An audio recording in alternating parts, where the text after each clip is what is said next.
Program. Yeah.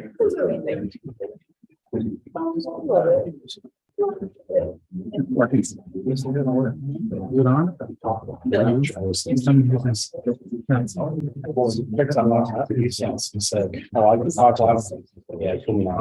Okay.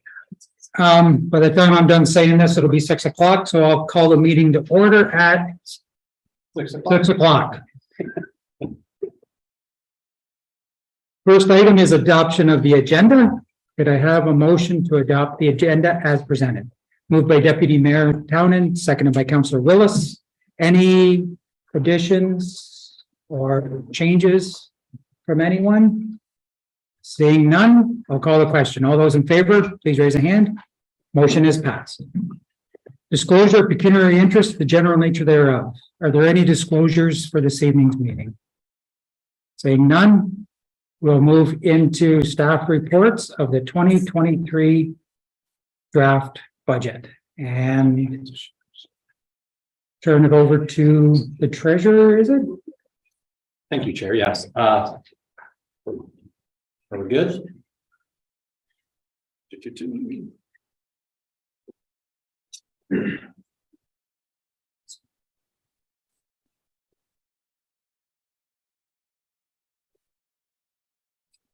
Okay, There. I was on time. You were on time. Always waiting for me. So welcome to tonight's presentation. Just a quick recap, reminder of the agenda that was presented the other night, and just remind everyone where we left off. So for tonight, we'll be moving into the general rate capital as well as the utility capital. And then next steps, questions, and where do we go from here? So I'm saying that before we get to general rate capital, we're going to throw it over to our acting CIO, Chief Stevenson, and he just wanted to briefly talk about OMPF. Anyway, so good evening and welcome to night 2 of the municipal budget presentations. So you'll hear the capital budgets tonight. Over the last couple of days, staff have responded to all council members with answers to questions that the directors received from council members following the operating budget presentations. The one question that was asked that night is what I'm going to speak about here in a minute, the OMPF fund. We would request that we follow the same format tonight. Council is encouraged to ask questions at the conclusion of each presentation. And if staff cannot answer immediately, the information will be provided to all council members as soon as it's available. So the one question that came up from the February 6th presentation was regarding the OMPF fund. Our treasurer has provided this information on what some of our neighbors received through this fund. Mr. Silver has worked diligently over the last few years to try to get some type of reevaluation started to address this inconsistency, and this information will be provided to our new CEO to hopefully continue to advance our efforts. The delegation process, as AMO was asked about, which is what got us started on this. So the delegation process at AMO remains our best chance of getting a reevaluation started. Although we have asked for delegations of previous AMO and Roma conferences, we have confirmed that the request for the delegations at the 2023 AMO conference will open around the 1st of June. I did speak with Representative AMO today and was advised that most of the delegation spots with Minister of Finance, Municipal Affairs and Housing, MTO, the other one, whatever. Anyways, they fill up usually within about 72 hours of the delegations being the thing. So we'll try to be ready to go when it opens.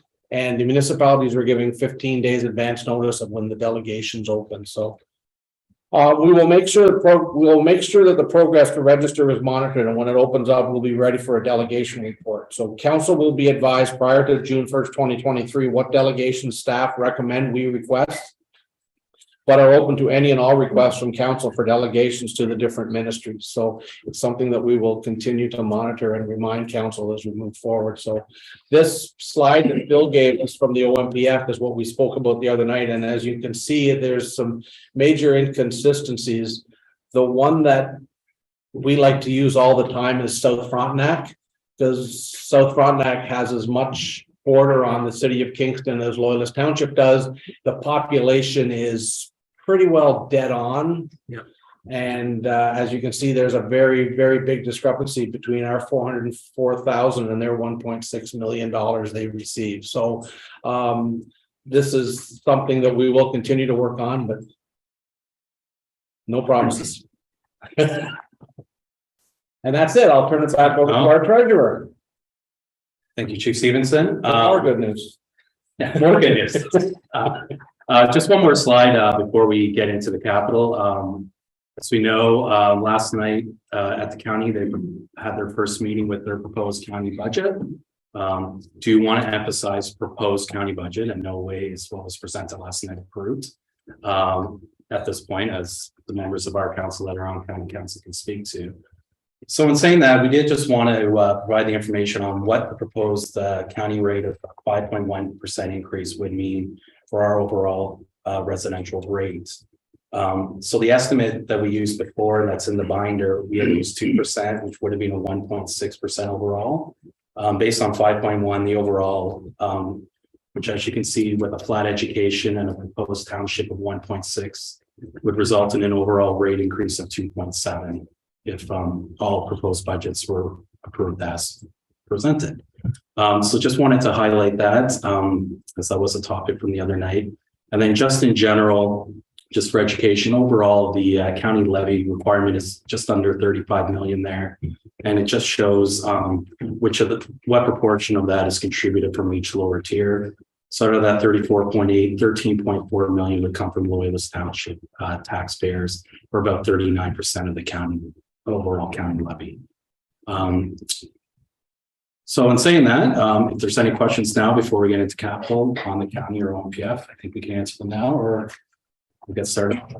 Through the mayor, just for my own ignorance, is that broken down by population? Is that how that 39%? No, so the percentage that the county levy is based on actual property assessment.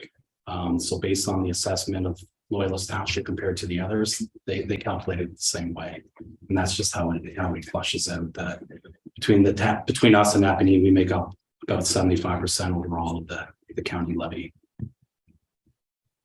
Thank you. I should know the answer to this through you. CPI right now, where is that at?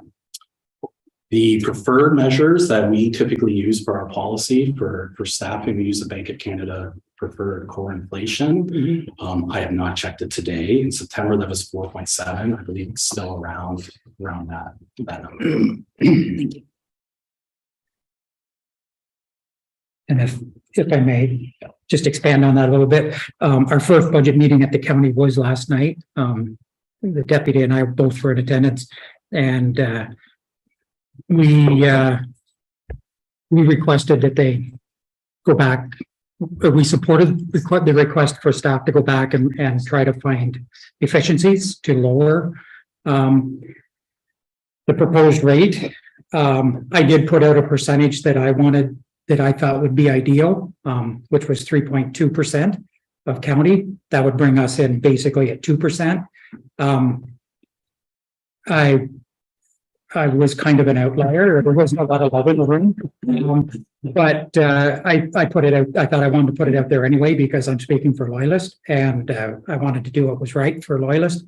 So it's unknown where it will come in, but it has been sent back for review for options of how we can reduce that rate from the 1.1 or 5.1. Councillor Parks? Sorry, I'm using my phone loud enough anyways. Just what was the rate last year for the county? I believe it was 2.8 last year. 2.8 last year. I'm not sure if this is appropriate to ask at this point, but what's driving that up significantly? Go ahead. Mainly the cost of services that the county is obliged to provide on behalf of the province, mainly long-term care. So we're now required by recent legislation to reach 4 hours of care at the John Parrott Center. And so that means a massive increase in staffing costs. So really the higher increase is representative of costs that we really, unless we're going to drastically reduce services, there are things that we're obliged to provide. And, I was gonna say if I may, yeah, I may. There's one other item that, of course, I don't want to see, slide any further is, about 3 years ago, there was a plan to, put up a new ambulance base in Loyalist Township. And it was to the point where they were looking for location to construct it. The province led us to believe that they were going to take over the ambulance, or they were looking at taking over the ambulances. So we just stalled all investments. And at AMO last year, we were assured enough that we're proceeding. So that's one of the big ticket items, as well as we're looking at a new ambulance base we're starting the process to find land for a new ambulance base, which means starting to build a reserve for the construction. Yes, Deputy. The other thing that sharper increase represents is the loss of certain revenue streams, and provincial offenses are a big one for the county. That's kind of plummeted. So they're making up the shortfall for those losses to be able to, again, continue to provide the services that we're mandated to provide on behalf of the province. So that was a big one. I raised the issue, of course, that, from the county level, we need to continue to advocate perhaps a little more strongly with the province because, basically between the mayor and myself, we kind of identified that, 5% increases year on year, and the increase, the county is trending upwards, isn't sustainable for our residents. So we did make that point. But again, I don't want to speculate or preempt county council's decision, because obviously we're only 2 of 8, but I would say it's probably not going to get too much lower than 4.5, probably is what we're looking at. Mr. Parks? I can just ask one more question, and this actually goes back to the previous slide. I'm sorry, I just thought of it afterwards when I saw this slide. The greater town of Napanee, or the town of Greater Napanee, gets 1.65 million. Our portion of the county is based on, I guess what I'm trying to ask is there an opportunity to use our proportionate share of the county expenses that we have to pay to make an argument for this? Because what the greater town of Napanee is getting is proportionately different than what we're doing, and yet we're paying for 35 or 39% of the county expenses. Is there a correlation that can be made with that? Honestly, they have a whole method behind how they come up with OMPF, and there's a whole bunch of data points that they weight differently. So the ins and outs of that formula, I'm not privy to exactly every input. I think there's definitely correlations to be made between, for example, our levy's 19.6 million and we have 400,000. It is mainly made for small rural communities, seems to be the target. So, for example, not to pick on them and not to pick on Napanee, but Township of Addington Highlands gets 2 million. Their property tax levy brings in 3 million. So you can see it's the weight and the disproportionate and what they rely on from the province versus what we have to rely on from our taxpayers. It's definitely noticeable when you look at it as a ratio between your tax levy and what you're paying to offset. Dr. Bruger. For you, more about that same thing, Phil. Obviously, it's not just for rural municipalities because of the city of Brockville's on here. Do you happen to know what the city of Kingston may get? The city of Kingston doesn't get any OMPF. Okay. Most large urban centers don't. The reason city of Brockville gets part of the formula that goes into it, it does look at things like weighted assessment of households, and probably the simplest way to say for Brockville, they're not getting it for the rural, they're getting it because their average median household would be considered low compared to us. They would consider us more affluent and then less affluent, and that's making that up. That's part of the formula as well. Perfect, thank you. Councilor Ennis. Thank you. Is there a certain scope that those funds can be used for, or just whatever the municipality? It's whatever the municipality earmarks it for. Us traditionally with the township here, we immediately flow that into our contribution to capital. That's just how we've always done it. That doesn't mean that's how everyone has to do it. Thank you. Any other questions from council? Seeing none, please proceed. And just before I go, I did look it up. So the number currently would be 5% based on the core inflation number that we use. So still pretty close to the 4.7. That's as of December. Sorry. So in saying that, we will now move on to the general rate capital budget. So for those following, it would be tab 6 in your budget binder.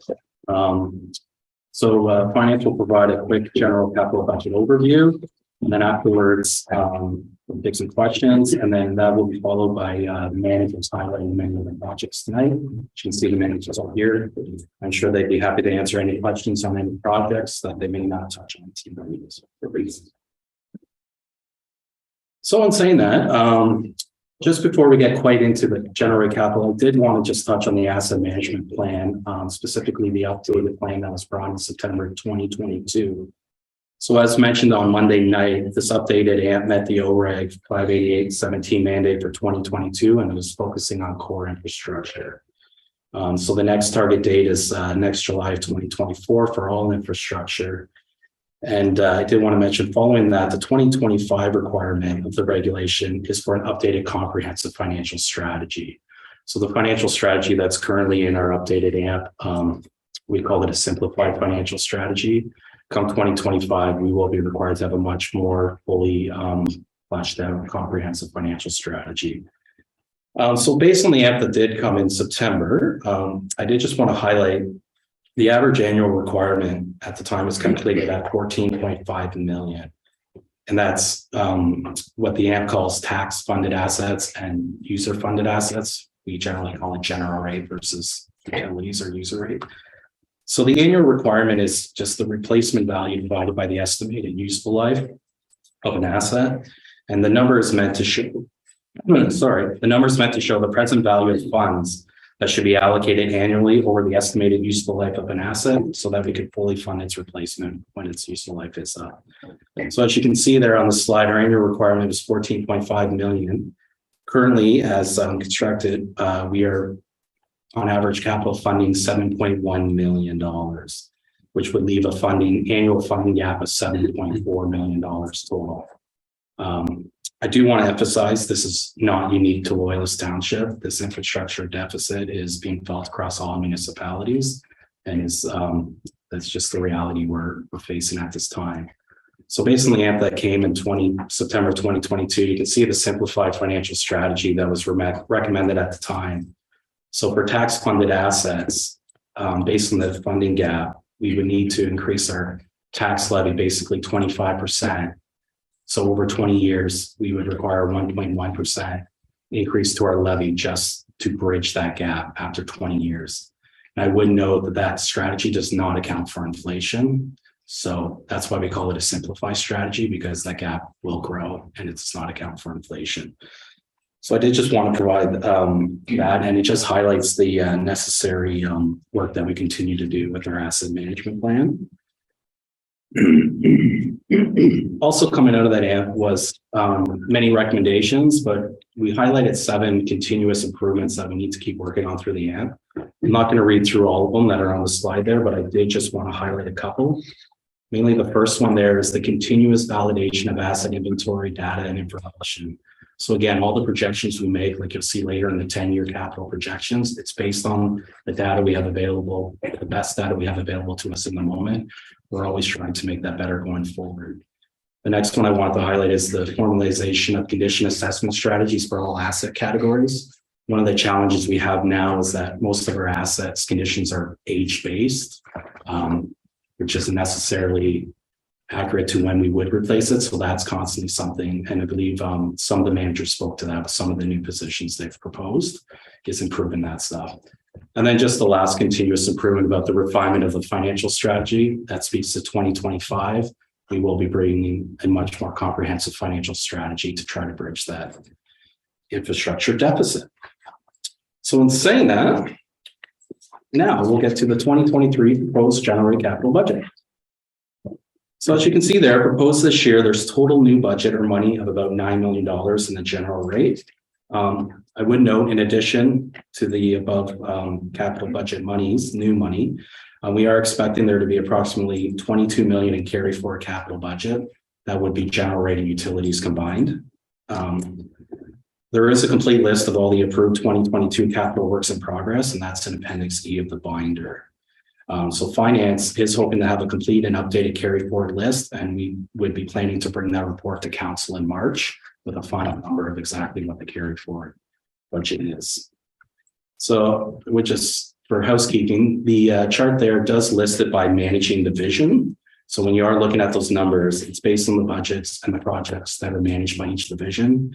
So for example, engineering and environment manages many projects across the township.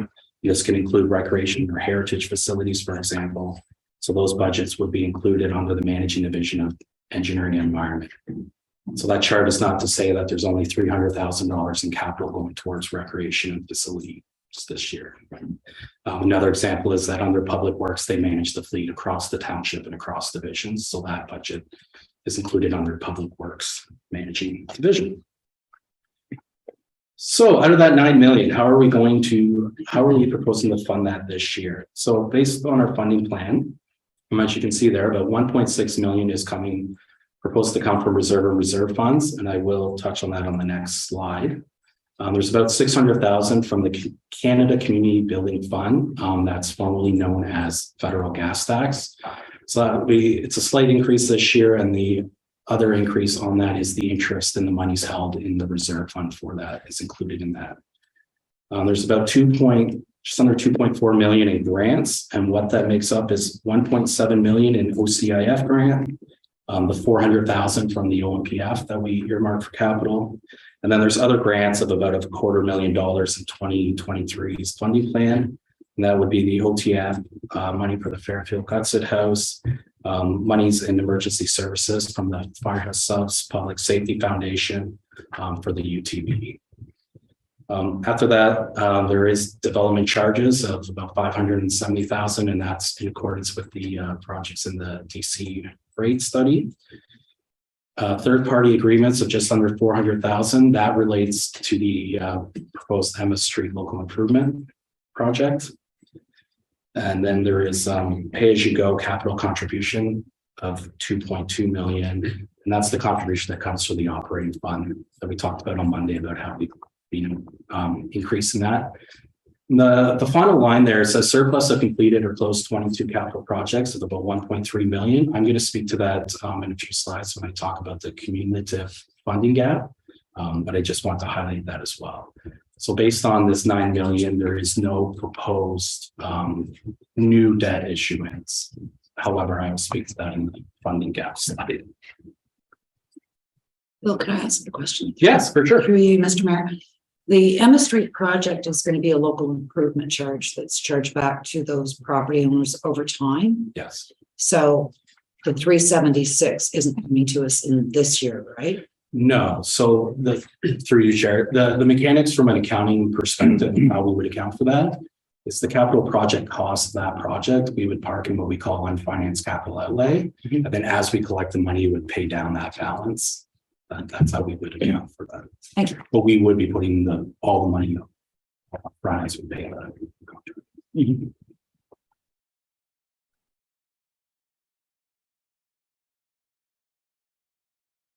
So next slide just touches on the 1.6 million in reserve funds. So as you can see, the majority of this is coming from our fleet and equipment replacement reserve. As mentioned in the operating presentation the other night, we are aggressively trying to increase the contribution, and in 2023, it's up to $550,000. Our recent experience with fleet, particularly heavy duty fleet, is that it's extremely difficult to keep up with inflation. Inflation on heavy duty is far outpacing 5%. if you can ask the fire chief or our public works manager about that. So we are closely monitoring the reserve funds of the fleet and equipment reserve along with the other reserves that we mentioned the other night. And the overall goal when we created the fleet and equipment reserve was to build a stabilized fund to manage the peaks and valleys, specifically around heavy duty fleet and light duty fleet. So we are constantly watching that. This year's budget does require just under 400,000 from the general capital reserve fund. And I'll mention this again later. Based on current projections, there is still about 1.4 million in unallocated general capital reserve funds that would be available if necessary during the year. And then the general fire department reserve fund, that $10,000 is the remaining budget that's not covered on the UTV through the Firehouse Subs Foundation. The rest is coming from the general fire. And there is $50,000 there in budget for transit operations reserve, and that would be for potentially some bus shelters, if I understand correctly. So as I mentioned earlier, the cumulative, let's say, funding gap. So I did want to spend some time just to speak on that and the $1.3 million surplus of completed or closed 2022 capital projects. So in the approved 2022 capital budget from last year, there was a funding gap, which otherwise could be called potential debt requirement of 6.9 million that was in the approved 2022 capital budget. So if everything is done completely and spent to budget, the township would need to draw on that 6.9 million as debt. I will say no new debt was for this purpose was issued in 2022. It was necessary. So, and just for context, the annual cost to service that potential 6.9 is about $415,000 a year. So in preparing the 2023 capital budget, one of the goals was we reviewed previously approved budget lists like we do every year and timelines and constraints, and that can be whether it's staffing or dollars when considering any new projects and budgets. So one of the goals was not to add to this already previously approved funding gap of 6.9 million. There are some large capital projects coming. One would be the community hub, but there still are many unknowns about, which Manager McDonald will speak to later in his capital slides. So we didn't want to increase any of the potential funding gap, and that was a big goal until a lot of these unknowns are flushed out during the year. So in saying that, as one of the goals and not increasing that is there was 1.3 million identified from potential carry forward projects that have either been deferred or they have been completed and came in under budget. And what we're saying is we are going to repurpose that 1.3 instead of releasing that. We would roll that into funding new capital proposed in 2023 to keep that 2022 gap of 6.9 level and not increase. So that's what all that means. And in a few slides, I will discuss the potential of forecasted debt. But are there any questions on that potential funding gap before I go forward? Or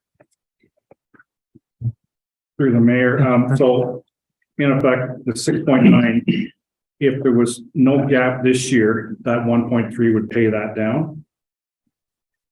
yes, if there was no gap this year, then we would be carrying forward a potential 5.6. So in effect, the gap would have gotten bigger without that money. Yes. Okay. Any other questions from council? Seeing none, please proceed. So the next slide is, so this is Appendix F in the budget binder, provides a 10-year capital projection. So what this chart represents is the general rate 10-year capital projection. So before getting too into the chart, I did just want to highlight a few things. So on the chart, the blue line is the capital requirement for each year as currently in our asset management system. So it's important to keep in mind that the current database, as I mentioned earlier, is heavily age-based condition. Therefore, the majority of replacement capital is based off of this. I would also note for the purpose of this projection, this exercise, a rate of 2% inflation compounded each year was used in calculating the capital requirement. So over the 10 years, that blue line, it adds up to about 153 million in capital requirements for the general levy. The red line there is the net capital deficit. So what that means is, well, as you can see outside of 2023, the line never touches zero. It does get close in some years, but what that means is that in no other year other than 2023, as it stands now, the capital requirement is not fully funded. Although it does get close. So what this means is the net capital deficit, that's the difference in the capital requirement and our known funding sources. So our known funding sources, our stable funding, is our pay-as-you-go capital contributions, things like the federal tax, CIF. And we did apply a 2% inflation to those amounts for the purpose of the projection. So over the 10 years, that net infrastructure deficit based on that 153 million capital requirement is about $87 million. I'm going to touch on that on the next slide on the projected forecasted debt.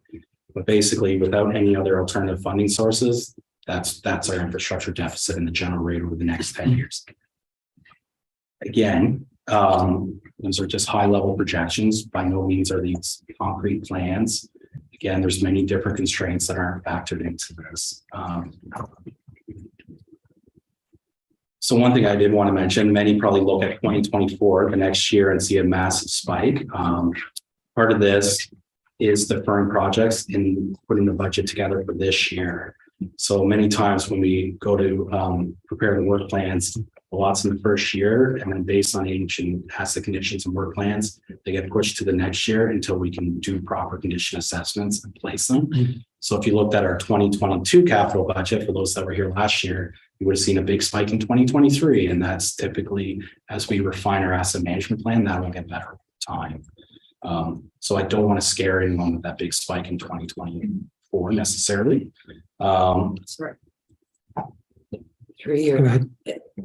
So that is not the community hub. Is the community hub in this at all? No, I was going to get to that, but Oh. so the community hub in any of its phases is not built into that. In saying that, it is built in the sense that life cycle replacements on the current facility that are potentially going to be part of the community hub project are built into that. So there are life cycle replacements around things like arena pads and boards that are built into this because they're existing assets. And they are part of this projection, but the actual community hub, any phases, is not included in this projection. And Mr. McDonald will speak a bit to the process going forward with the hub. Can I just ask, Mayor? Sure. Is it? I'm good. You're okay? Okay. Just no, to begin, we were saying at the end of a Just a section. quick one on the graph. So between, this isn't cumulative, this is every year, like a year. Yeah, this is Okay. what, Thanks. So yeah, exactly. So I mean, I can say I do have a list of what some of those spikes are. So right now, the 2024, like that would include right now. That includes like 3 million for Stella 40 foot on the island, 2 million for the Odessa Fire Hall expansion. It's about 2.8 million in the fleet. 2026 includes that slight spike in 2026 right now includes 4.9 million on Amherst Drive reconstruction. Again, these are projections. These aren't necessarily concrete work plans. 2031, that slight spike there is the perfect example of what we're talking about with the asset management plan. That includes 7 million for 4 bridge replacements. That's strictly age-based right now. As Mr. Scott spoke to, they're doing a lot of post-some reports on guide rails bridges, and that as they work through those studies will really tell us when we do need to replace those bridges. But as of now, there's 4 bridge replacements in 2031. So that's the data we're working with and constantly trying to refine to make better long-term financial plans. So again, before moving to the next slide, I would just like to emphasize that timelines of projects can change. There are several constraints, whether it's staff capacity, financial limitations, or other factors such as risk assessment on assets that all factor into when project plans to move forward.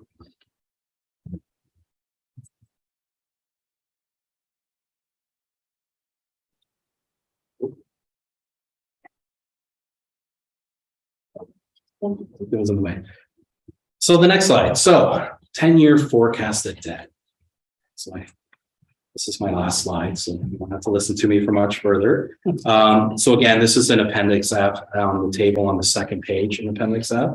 So what this chart shows is the 10-year forecasted debt repayments potentially for the township. So the black line there is the total. The blue represents the general rate share, and the red represents the utilities rate share of our projected debt payments. Director Merritt will speak specifically to the utilities red line when she presents utilities capital, but generally speaking, you can see utilities capital slightly decreases over the 10-year projection, and she'll speak to how the funding plan for utilities really is a good example of a success story. So important to note, as with the 10-year capital projection previously, this does not include the potential phases of the community hub in this debt projection, except to the extent it's the existing capital life cycle replacements, as I spoke to earlier. So for those that don't know, the annual repayment limit for the ARL, it's based on 25% of township owned source revenues, and that is managed through the Ministry of Municipal Affairs and Housing. So based on that regulation, the township debt repayments, principal and interest in any year cannot be more than 25% of the calculated ARL. So as you can see in 2023, we are quite low. We're at about 4% of the 25%. But as you can see, based on that infrastructure deficit I spoke on the previous slide too, the general rate would steeply incline over the next 10 years. So I did want to just talk about the assumptions that we used in creating this projection. So in calculating the debt servicing cost was based on a 30-year maturity at 4.31% lending rate. And that's based on current infrastructure Ontario rates. So again, the current rate climate certainly does not help any potential lending. And the estimated ARL limit, which is based on our own source revenue over that 10 years, we inflated it by 6% each year over the 10 years, and that's based on the historical trend of the last few years. Typically, our own source revenue for ARL is gone up 6%. So, like I said, as you can see, from a general rate perspective, there is the potential for a significant amount of forecasted debt in the coming years as a result of the infrastructure deficit.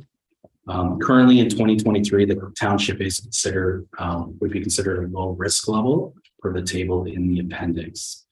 For the table at the bottom of the appendix F, over the 10-year projection of the township, we would move from a low risk level to a moderate in 2025 and potentially a high risk in 2027 moving forward. And by the end of this, we would be roughly at about 50% of our ARL limit. If everything went as is. So in saying that, consideration an important thing from a purely ministry ARL debt capacity would be at 50%. They would consider that high risk, but we're still well within our ARL limit, even under this scenario. But in saying that, the real consideration that needs to also be considered is what the servicing and what that impact would be on the tax levy to actually service that debt. So for example, under this projection, picking 2028, 5 years from now, the general rate would be servicing $4.9 million in annual debt payments. Currently in 2023's budget, that's $630,000. So in 5 years, that'd be a difference of $4.3 million in potential debt servicing. Another way to say that, based on our $19.6 million levy requirement, that's a 22% increase to our levy requirement just to service that debt. Or a 4% tax rate increase every year for 5 years just to service debt. So in saying that, I'm not trying to paint a bleak picture here, but this is the reality of what's facing municipalities across the province and the infrastructure deficits that do exist. So in saying that, this is why it's important that we continue to work on our asset management plans, continue to seek out funding opportunities and partnerships, and continue to manage the reserve funds for the township. Any questions? Council, any questions? What's that? Or are we afraid to ask? You can come back with it. I just wanted to clarify a couple points just to make sure. All of these projections are assuming no grants or Yeah. partnerships. It's 100% Yeah. funded by So the that rate. infrastructure deficit that we project is the only funding that we included that would be DCs for the rate study and things like CCBF, the gas tax, OCIF, OMPF, as well as their contributions. Any one-time funding grants or opportunities are not necessarily built into that. Okay. And I think I'm just going to simplify what I believe you said. The projects that are the funding that's required for projects, capital projects, it's age-based only Primarily. and not end of life cycle. So, and I'm going by history where we've always had projects that were due to come up at a certain time, but were pushed back because they went out and did investigations and it was still in better shape than what was expected. Didn't have the wear and tear, structures lasted longer. And that's where the OSIM and evaluations and the engineering investigations would play into this then as well, right? Exactly. So the way our asset database is set up, if there's no OSIM report or a roads need study, for example, reports of that nature that specifically speak to assets that we can update their condition, the default is to go based off age, which is typically based on the estimated useful life. So that's the default. So as we move forward with asset management planning, that's one of our main goals, is to increase those assessments. I believe Ms. Lamb spoke to that with the proposed position as one of the things is to update our condition assessments on our facilities, part of the non-core assets for 2024. So it isn't just strictly age-based, like actually get out there, do the assessments on, instead of just saying 15-year-old roof has to be replaced, what's the actual condition. So that is something we're constantly trying to improve, to have better data and better modeling. Okay. I think it's just important to remember too that TCAs generally in municipalities is still relatively, I wouldn't say in its infancy, but long ago, they didn't even capitalize TCAs. So it's constantly, this is kind of the next generation forward. Okay, thank you. So I'll just ask council, any questions on this portion? Seeing none, we'll continue. Next, we're going to move into the managers who are going to go through their project list. So the first manager up is going to be Mr. Hooper, Information and Technology Manager. Thanks, Phil. Before I go over the proposed IT capital projects, I'd just like to remind everybody that's watching, as well as council, that there is a map of the newly proposed projects as well as carried forward projects. It's available on the oilers.ca website. For those that are wishing to view the map online, they can go to the website oilers.ca, click on Council Administration. On the right-hand side, you'll see budget and financial reporting. And if you click on that, you'll be able to select Get Involved, and you'll be taken to what you can see on the screen right now, as I said, which is a map of all of our 2020 projects as well as carried forward projects. Next slide, please. So the IT division has budgeted $50,000 for routine life cycle replacement of security cameras throughout the township. These cameras have reached the end of their useful life and are no longer supported technology-wise through the manufacturer. And that you can see will be $50,000. At the bottom of the screen, you'll see that we've budgeted $55,000 for mobile devices. So I just want my spot here. The mobile devices will be used to allow employees to start utilizing both new and existing software platforms while they're out in the field, helping them be able to do their work a little more efficiently throughout the day. The largest project that IT is proposing for 2023 is server replacement, as well as the creation of a cloud disaster recovery site. The township, the IT division will migrate its existing server infrastructure to new server appliances. During the migration, the IT staff will have the opportunity to address any issues with the current server setup, such as doing things like operating system upgrades that might be required and getting everything up to date. IT staff will also be working to sunset the existing on-premise disaster recovery site. This will have a few benefits that we'll be able to see. Number one, we'll be able to remove that aging equipment out of the infrastructure. And any of the associated costs that go along with that, such as maintenance, repairs, as well as utilities associated with it. So things like we have to keep it air conditioned and whatever like that. We'll also be working with our vendors to create that disaster recovery site in the cloud, which will be a lot more efficient if we ever have to do it.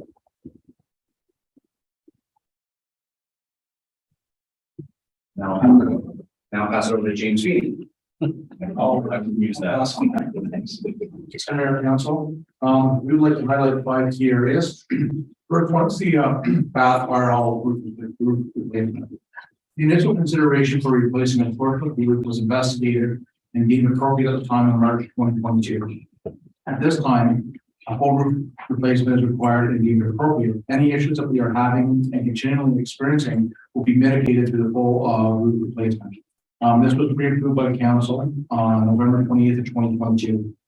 $135 was requested and approved amount in the November 28th, 2022 council meeting, and the $75,000 was a carryover from the initial approval. That increases the total cost of the full replacement. Second item is extrication equipment. This equipment is slated for the Bath Fire Station. The extrication equipment will increase our efficiency in responding to motor vehicle accidents. The added benefit is having increased capabilities available to our personnel for any curveballs that may come our way during these kind of emergency situations. It's $55,000 identified will be funded through development charges. Our third identified one is bunker gear, new and life cycle replacement. Every year we have a set number of bunker gear that needs to be replaced. This is called life cycle replacement. The National Fire Protection Association, NFPA, a global industry recognized organization, devotes its time to eliminating death and injury due to fire and states that structural firefighting ensembles, bunker gear, shall be retired no more than 10 years from the date of manufacturing. In addition, all new firefighters are required to issue bunker gear.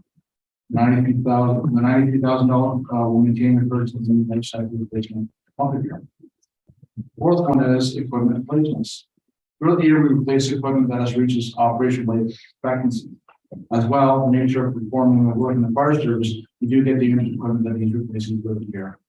Examples of these items are not limited to fire hoses, portable equipment, hand tools, nozzles, various saw blades, and important equipment. And the last one is the new UTV. The fire service continues to receive calls for service for wildland firefighting and remote responses. This was identified in a report to council on November 2022. This report also provided council with information that emergency services was approved for a grant from Fire Subs, providing the funding to purchase the utility train vehicle, UTV. Council pre-approved the amount of $40,000 to purchase the UTV and trailer.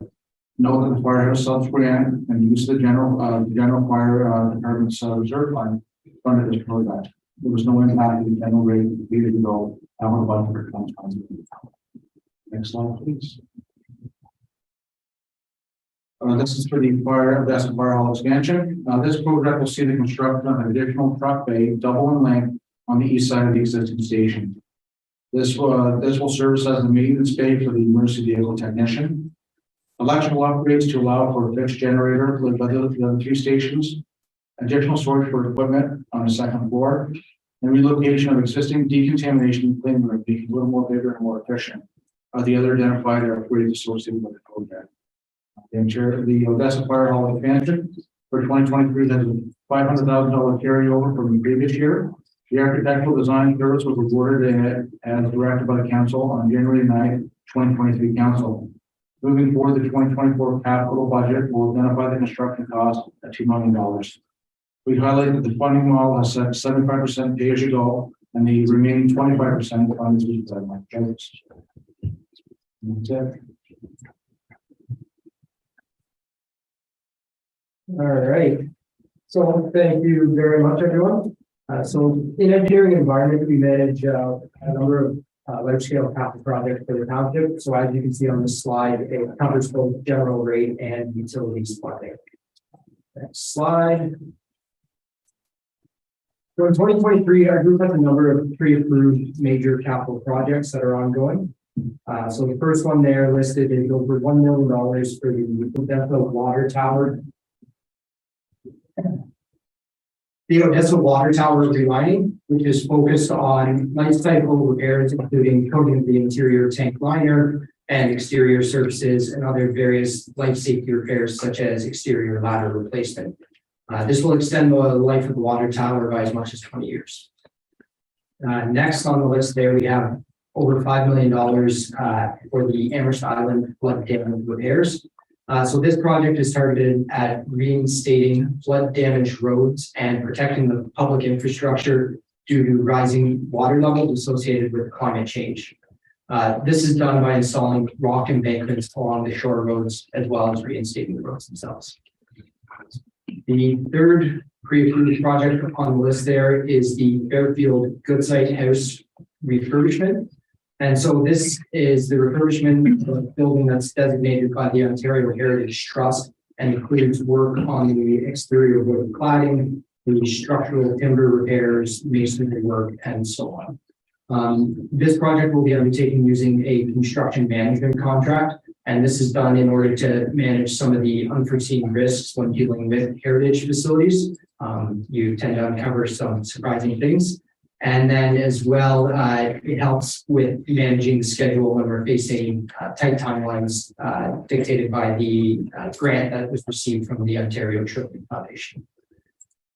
The fourth project on the list there is the County Road 6 Public Works Garage expansion. And so this is the addition of a 3-bay garage that's used for maintenance purposes by Public Works and fit up of some existing office spaces as well as associated site works such as a stormwater management project. So these projects were all approved by council previously, and due to the multi-year nature, have funds associated with the 2023 budget. Next slide. So in addition to these major capital projects previously approved, we are seeking just under for $3.9 million in new funding for the rehabilitation of Bridge, Battery, South, and Cross Streets in Odessa. So this project is primarily targeted at improving stormwater drainage in Old Neighborhood through the installation of a new storm sewer and oil grit separator, as well as completing things like ditch clean out and so on. As well, we will be replacing the water main, which is at high risk of failure due to the aging material that was used during the initial installation. And finally, we will be repaving the deteriorated asphalt and reinstating the grass and so on. So the funding for this project is split between both utilities and general rate. So this split is determined based on the specific elements of construction. So for example, the water main replacement is allocated to utilities funding, while the stormwater and asphalt road are allocated to general rate. So staff complete an element by element analysis to allocate the funds accordingly when we look at these projects. Next on the list is the Emma Street project, which was initiated by a property owner petition and will be funded in accordance with the Local Improvement Charges Act. So this project will allow for infill development to proceed. And as it does neighbor on to the Bridge, Battery, South Cross project, they will be procured and administered together through one contract for ease of use.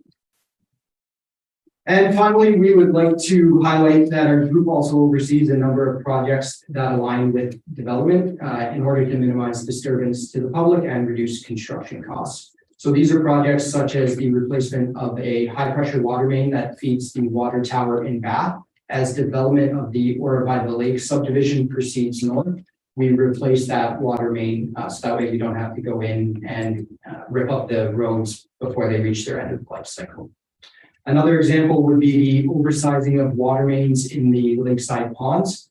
So the township pays for the developer to install a water main that is larger than required for that specific subdivision in order to allow for future growth in areas such as the Amherst West secondary lands. These funds are then captured through impost fees, maintaining the growth pace for growth principle. Next slide. Well, finally, we wanted to touch on the community hub project. So previously, council authorized staff to commence the design of the facility with budget of 2.6 million to prepare the necessary documents. So as I'm sure you all were aware, the township has secured 16.5 million in funding through the Green and Inclusive Community Buildings Retrofit Stream. Through this funding, we are required to cut our greenhouse gases by 30% and put in place a plan to make the facility net zero energy ready. Which these requirements are in line with our climate action plan as well. The grant also requires and puts limitations on us, such as limiting the expansion of the facility to 30% in additional floor space. Next slide. So as I'm sure you're all aware, we are currently undergoing a detailed public consultation process. So currently staff are intending to take a report to the committee of the whole, updating council on the progress that has been made with the consultation and providing some more detailed background information on the project specifically. As a general overview, this project is being completed through an integrated project delivery IPD contract model. And essentially, this contract allows us to bring in both an architect and a contractor to help complete the design while setting realistic cost and schedule expectations.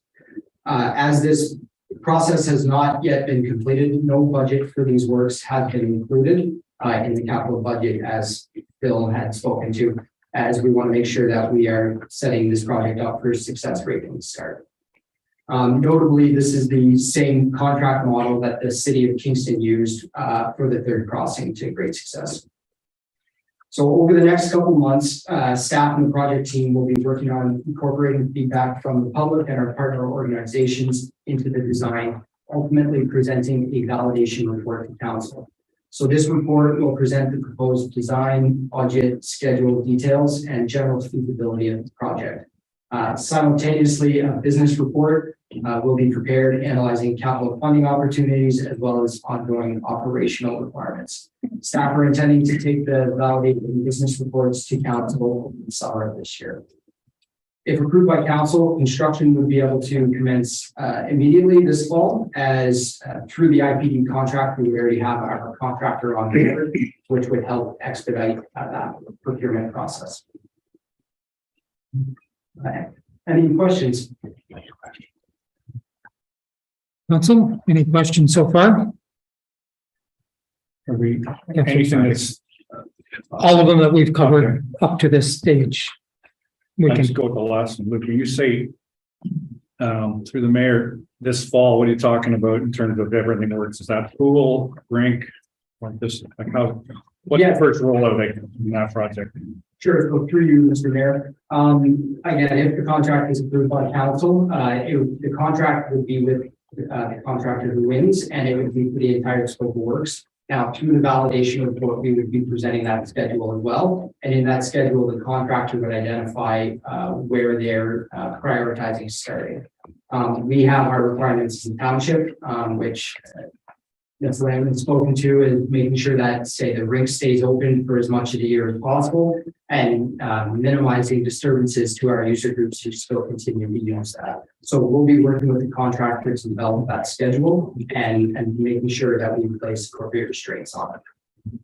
Thank you. Any other questions from council? Seeing none, let's continue. Just one more from my. Yes. IT, Andrew, just for my information. So what's a disaster recovery site? Can you put it in layman's terms for me? So basically, in the event that the main office goes down as far as servers or internet connections or anything like that, there is a redundant disaster site somewhere else in the township. And currently, it would take several hours to bring up to full speed. With the creation of a disaster recovery site in the cloud, that could be reduced to a couple of hours, but it has lower maintenance, obviously, lower costs, things like that. Good. Any other questions? I just have a couple. For the fire department, the extrication equipment at that, do we currently have it and this is the replacement, or is this new infrastructure? This would be a new set that would replace the path. If we placed them back, okay. And for the Amherst Island flood, the erosion control, we'll call it that.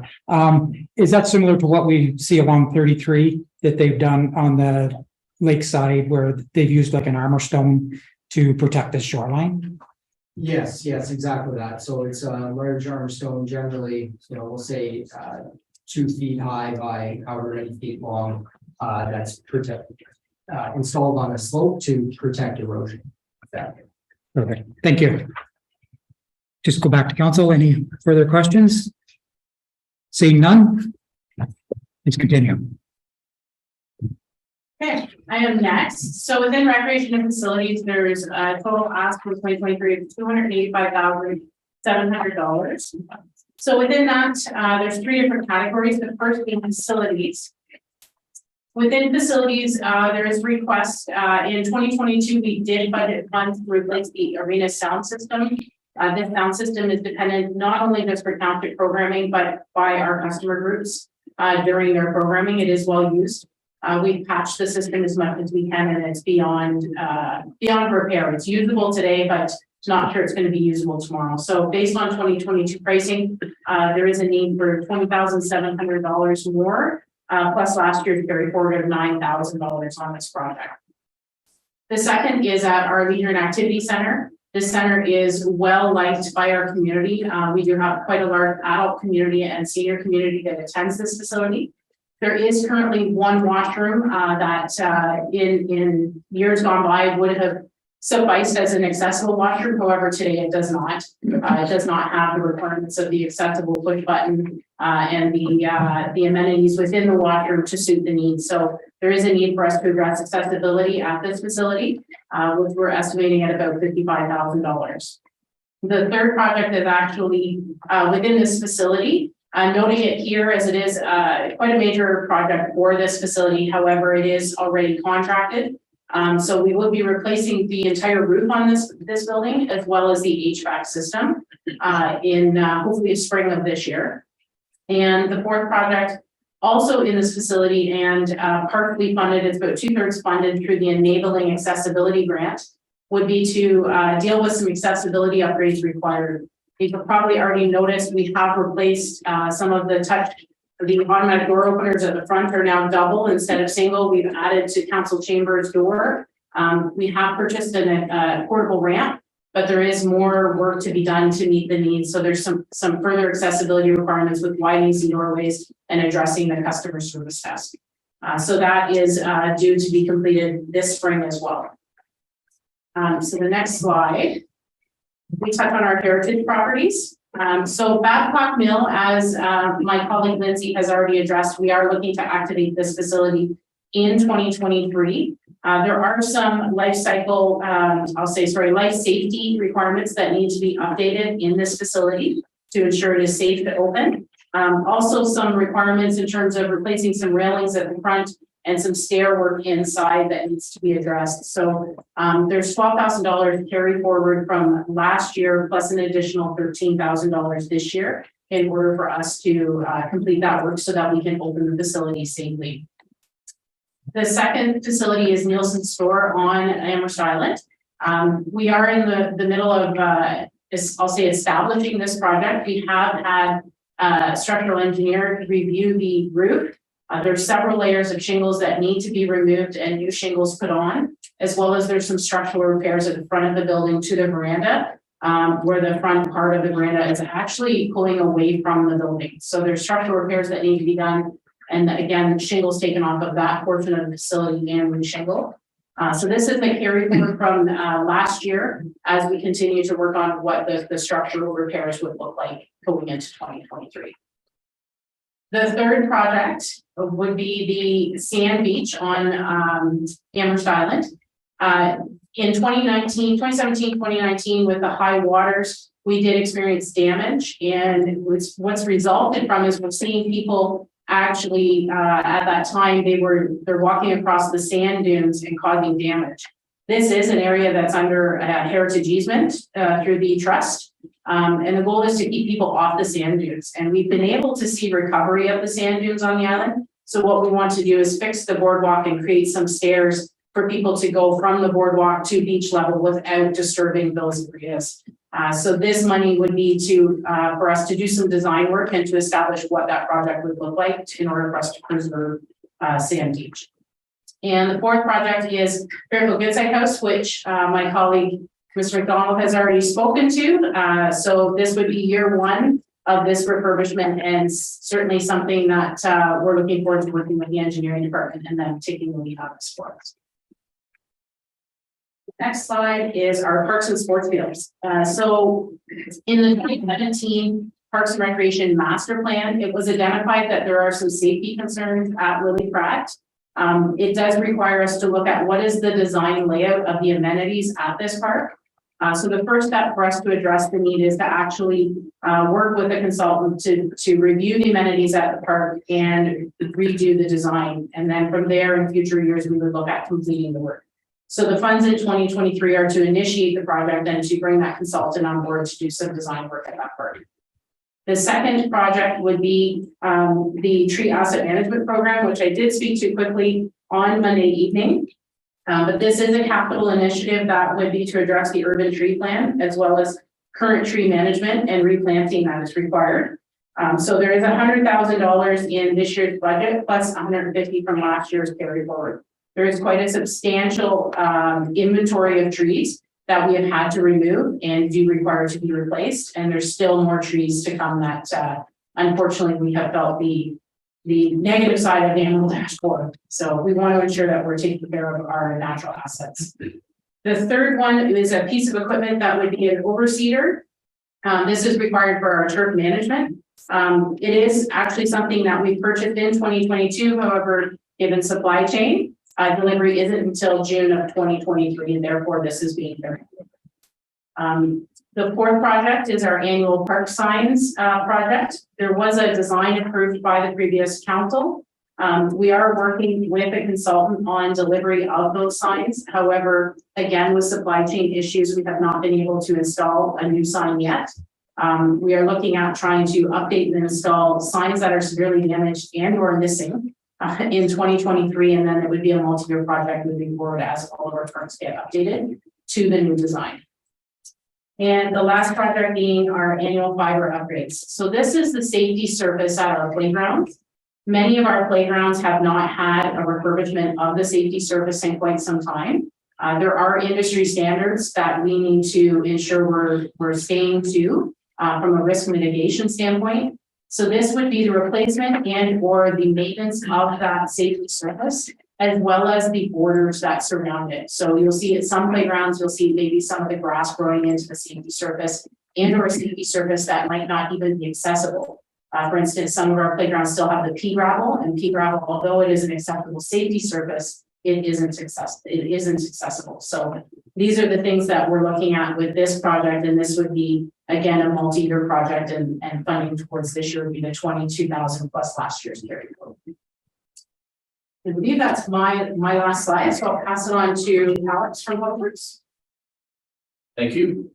So the 2023 capital works for Public Works is 33.6 million for the general rate and additional 65,000 utilities, which is next slide. The roadworks within the Public Works portion of the budget for next year for 2023 includes design money for the reconstruction for the repurposing of Park Crescent and then Crescent around the development area that has been under construction for several years. The reconstruction of this program is currently proposed for 2024. However, the timing is subject to completion of the remaining development work in the area. We want to allow road cuts or any remaining work to be done before that work proceeds. The surface treating of the Stella 40-foot road from the second concession to the South Shore Road is included in the 2023 budget. The township received $300,000 from Wind Electric for the resurfacing of the section of road that was removed as part of their project in 2017. The resurfacing project has been repeatedly delayed pending the completion of heavy construction work related to the shoreline restoration project in order to prevent excessive damage to the road surface. If sufficient work is completed this winter on the shoreline project, resurfacing will be completed in 2023 in conjunction with the restoration of the front road project east of Stella. Otherwise, it will be deferred in 2024. Next slide. Asset management, as was mentioned earlier in the presentation, with the development of the new asset management plan, some existing programs within Public Works have been renamed, and new preservation programs have been set up in the 2023 budget. A new technician operator position was included in the 2023 operating budget request, and this position would support the implementation of the new asset management related programs within Public Works. The first program that we're looking at this year is an annual road preservation program. This program would include the former crack sealing program and add microsurfacing and surface asphalt replacement or other appropriate interventions. The program is proposed to start with a $500,000 budget for 2023 and increase in subsequent years. This program would not only would not include roads identified for major reconstruction work or underground utility work, but instead focus on maximizing the life expectancy of existing roads and levels of service where major construction is not forecasted. The second program, the annual road preservation program. This program will utilize road ratings for the based on the road needs studies and annual ratings by staff to determine the most appropriate time to undertake the correct preservation strategy. As many kilometers of road expansion as possible within the budget will be completed. The second program is the bridge preservation program, which would similarly focus on maximizing the life expectancy of bridges by ensuring that repairs and replacements are made at the appropriate time. Work in these programs was identified as part of the 2022 OSIM inspection report and subsequent work that was done following that study. Work in 2023 will be primarily design work for OSIM structures or culverts on Doyle, Brandon, King, Thorpe, and Maple roads. The guide rail programs include work identified as either part of the 2022 OSIM inspection report or other township guide rail work. Work would generally be throughout the township. However, the majority of the work is centered around the OSIM structures on Simmons, Violet, Country Club Drive, and Lucas roads. And finally, the culvert program is an existing program that's been in place for several years, and it covers the replacement of non-OSIM cross culverts typically done as part of larger road projects. We do have several other additional asset and preservation programs that we are proposing for future years. Next slide. For facilities, the budget includes $75,000 in additional funds for the bid up of the County Road 6 addition currently under construction. These costs would be things like furniture, shelving, other miscellaneous works that need to be done as part of the relocating staff within the facility following the completion of the work. There's an additional $50,000 as well for secure fence compound around the side and the rear of the existing salt sheds to ensure that. We've had several vehicles that have had in the area that have had damage or things removed. I know Hydro parked there and had a number of their catalytic converters removed from their vehicles while they were sitting there. So, at the Bio landfill, it is proposed to install a new customer countertop. We're proposing a new water system and system for health and safety reasons. And we are looking at a source separated organics pilot project to determine the feasibility of green bin collecting and then processing for organic waste at Bio landfill.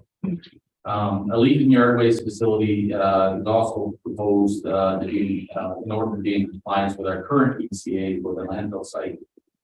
And finally, the budget includes design and underground servicing money for a future cold storage building. This building would replace a number of existing trailers used for storage and free up other storage spaces around the township. Facility storage areas will be separated units or have separated units and access for each division or department. Underground electrical work would be completed in conjunction with the existing project at the garage to avoid having to cut the new asphalt once after completed. Slide. Heavy equipment, the pandemic continues to play havoc with the vehicle market, with light duty fleets. While light duty fleets appear to be recovering somewhat, the heavy duty fleet remains concerning. Costs, availability of vehicles, quality, and part shortages continue to be a major concern. Staff were finally able to order just recently our 2021 snowplow truck chassis. It is currently expected that we will have a late delivery of the fourth quarter of 2023. However, we've also been cautioned that that may very well split into early 2024. Delayed equipment purchases are starting to directly affect the maintenance costs and the operating budget due to aging equipment and availability of parts. We recently had several of our snowplow sidewalk plows were down at the same time, and parts were several weeks getting deliveries. The heavy equipment budget includes an additional $75,000 for the purchase of a new loader with plow and wing pre-approved in 2022. This loader was identified in the development charges study and would be an alternative to a new traditional snowplow. Public Works hopes to have this unit in place by the winter of 2023-24. And the additional money reflects rising cost of heavy equipment in excess of inflationary rates. An additional $125,000 for the 2023 Roller Pro. Sorry, that one's on the next slide now. I'll come back to that one. $440,000 for the replacement of an existing 2010 Case tractor, roadside mowing arms, and snow blowing equipment. This tractor was down several times last summer, and it's the county's only snow blower for tree clearing. Snow blowing equipment will be upgraded to an industrial snow blower and utilized the new loader. There's an additional $210,000 for the replacement of an existing 2008 sidewalk plow. And as I mentioned, several sidewalk units are seeing extended downtimes due to age and availability of parts. There's $40,000 for the replacement of 2008 lawnmower for the Parks Division, and $105,000 miscellaneous equipment. And within this miscellaneous equipment group is hydraulic truck hoist, backhoe loader thumb, and additional traffic counting equipment.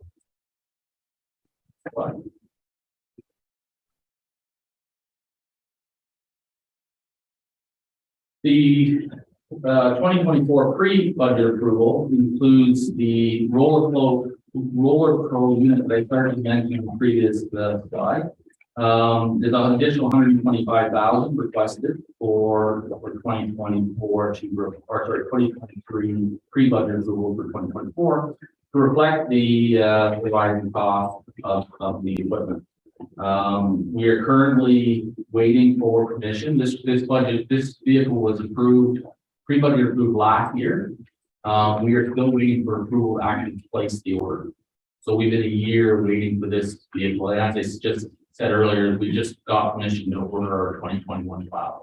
We're seeing significant delays in being able to order the truck chassis necessary for these trucks. This plow with the current timeline will not be delivered before 2024, which is why we've actually put the payment into the 2024 budget instead of funding it this year.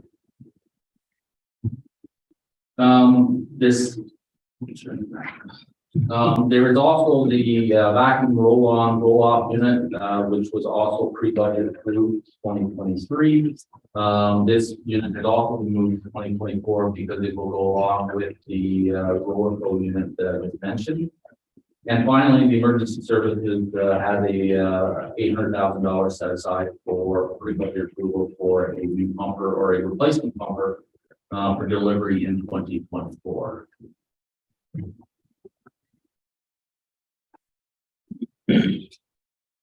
Finally, for the light duty fleet, Loyalist County entered into a light duty vehicle leasing pilot project with Enterprise Fleet Management in early 2022. The pilot approved included 16 vehicles due for replacement in 2020, 2021, and 2022. The pilot's project goal was to assess whether the actual savings identified would match or exceed those identified as part of the enterprise assessment. Unfortunately, the timing wasn't great as the availability of light duty vehicles was non-existent for a good 12 plus months due to the ongoing pandemic.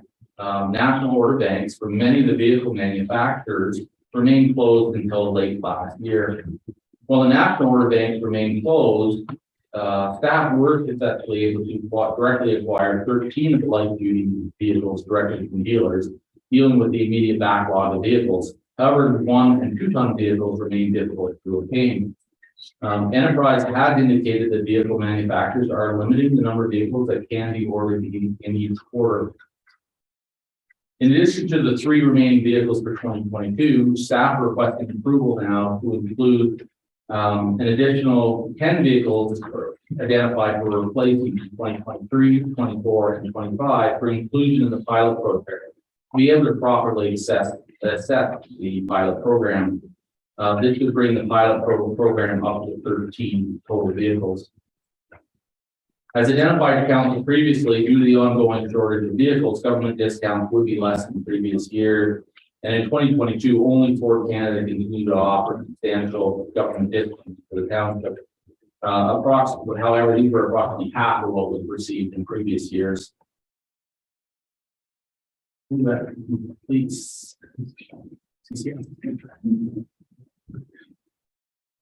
Council, do we have any questions for recreation or public works or comments? Councillor Broderick. Through you, Mr. Mayor, just, this is more, I guess, for the treasurer. Using the example of the Nielsen store roof veranda, it's a 66,000 carried forward. So is that all the money from last year, just for whatever reason, a project wasn't done or? Yes, there's Okay. no, So unless no- identified as new money, that's Okay. strictly carried. And the second one, this might be to Mr. Scott, roadworks, just on the park in Manitou Crescent design.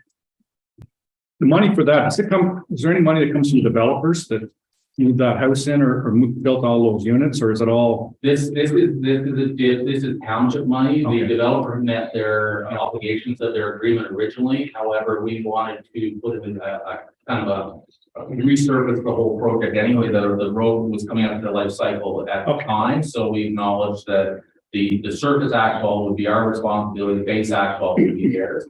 However, we feel that the base asphalt has gone beyond saving, and our intent is to go back and probably pull out the entire asphalt in that section and repave it. So. Okay, fair enough, just to follow up on that. You mentioned, I don't know what the actual wording you used, but it was timing, your timing on that. Will any possible redevelopment relating to Mount Carmel affect your plan in terms of when you might do that? Would you wait till after that project is done? Yes, it certainly would be one of the considerations from that perspective. We haven't, Public Works has not go directly into that project so much. I believe engineers had a little bit more involvement in it. Once we see the extent of the servicing requirements around that project, then we can better assess and the timing of that as we went as the project should go. Ideally, all this development or construction work should be done before we go in and resurface that piece. Okay, a couple more. I'm just intrigued by the organics and the leaf and yard waste. So the leaf and yard waste, is that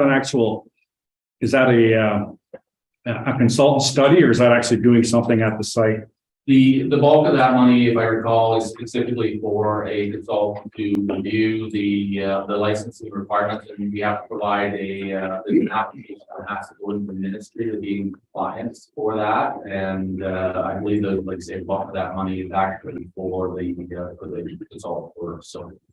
Okay, one last one. You mentioned something about it was in the heavy duty equipment, and you mentioned and you can refresh me if I'm wrong on this, but something you were waiting over a year for permission to order. That's correct.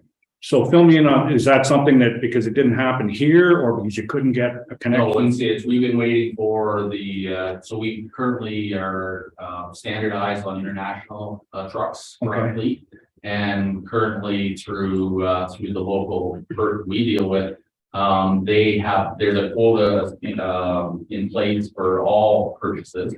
And we get in line in that quota, and when international hits enough vehicles, we get permission to place that order. Which, like I say, we just recently got the 2021, and both these trucks were intended to go at the same time, and we're still waiting on permission to place the second order. So So it's a getting back. It's just a matter of writing a deal and then how it goes. So so it's an external force, there's nothing here. Okay, thank you. Okay, Thank you. any other questions or comments from council? Councillor Willis. Through you, Mr. Mayor, to Ms. Lamb. The project for the Sand Beach, on the document, it also mentions a toilet. Is that still part of the plan for that? No, it's not. Originally, when there was discussions with the Ontario Heritage Trust, there was a permanent washroom to be installed. Through discussions with them based on the location, it was agreed that the wood structure would go up with the portable unit there. So that has been agreed to. Moving forward, it is just the one locker there now. Any other questions or comments? Councillor Ennis. To you, Mr. Mayor. I may have missed it. What's the line HCP life cycle? So HCV is typically your asphalt, the asphalt roads. LCV would be your surface treated roads. Thank you. Any Councillor Parks. Thank you. Through you, Mr. Mayor. I think this is probably from Mr. Small or maybe the treasurer, I'm not sure. You may recall, I wasn't a great supporter of the enterprise contract. My question would be, you're looking to spend like 810,000 or asking to spend 810,000 over 23 to 25. That works out to be about $63,000 per vehicle. Based on what we purchased, because we couldn't get it through enterprise over the last year or two. Do you have an average price of what we spent on vehicles? I'm just trying to. The 810,000 is actually the purchase price, which is coming out of the asset program or management program for our life cycle. The leasing costs are less than that. But we've budgeted not to adjust it still. It's still based on the purchase price. That's what we will spend if we purchase outright. I believe the average price we ended up buying 13 vehicles last year, and I believe we were for a half-ton truck, we were around $65,000, which is how we've adjusted the budget to reflect costs going forward. So like I say, there's 449,000 within the 2023 budget, plus the carry forward. And then that will fund if we decide to go ahead with the enterprise and I don't know if it was quite clear. The intent is to bring in the 23, 24, and 25 vehicles into the leasing program now. And that would be funded with it from the money that's already within the existing budget. We wouldn't be asking for additional money, so it would actually be the savings on the actual capital costs. Yes. Please, Ms. Lane, if that's okay. Sorry, I didn't mean to point at you. Then for the tree replacement program, the city of Kingston does a program. I'm sure you're familiar with that. They do offer the homeowners the ability to purchase the trees. Is that something that the township's going to be doing? Because it's nominal fee for the homeowners in Kingston to do that. Exactly. It is something we're looking to work into the program as we look at the township as a whole. The climate action plan that 20,000, right, 20,000 trees in 10 years. I'm reversing my numbers. It doesn't have to just be on township property. It's township as a whole. So we will be looking at those types of programs. And, in my past history, there's other funding programs out there that, I'm not sure if they still exist, but for instance, there used to be a TB tree planting program that you could dip into and it would help cover those trees on private properties. So we're going to be looking at as a wholesome program for the township. Okay. Some brief point that Yes. I forgot to mention. I wrote it down by hand notes, forgot to mention. One was the equipment reserve, and I know it was mentioned a little earlier in the presentation, and again, in the inflationary pressure is playing quite a bit of havoc on keeping up with the cost of vehicles.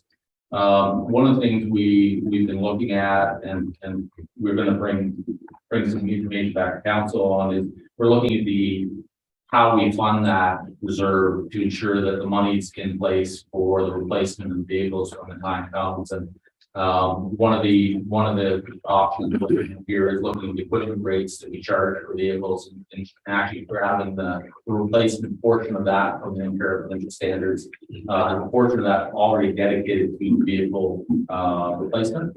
You want to grab that percentage and actually, instead of going back into the general rate, it would actually be captured as the vehicle is used and placed into the reserve, so that as the more they're used, the more money goes into that reserve, so that when they do their life cycle, the money actually is sufficient money still in the reserves for that. And finance, I'm sure will correct me if I said something that's not quite right. No, I'm good. Yeah, we're definitely looking at it. I mean, it's definitely something on the ledger and something we want to make sure is fully funded. So any way we can do that, we're definitely investigating.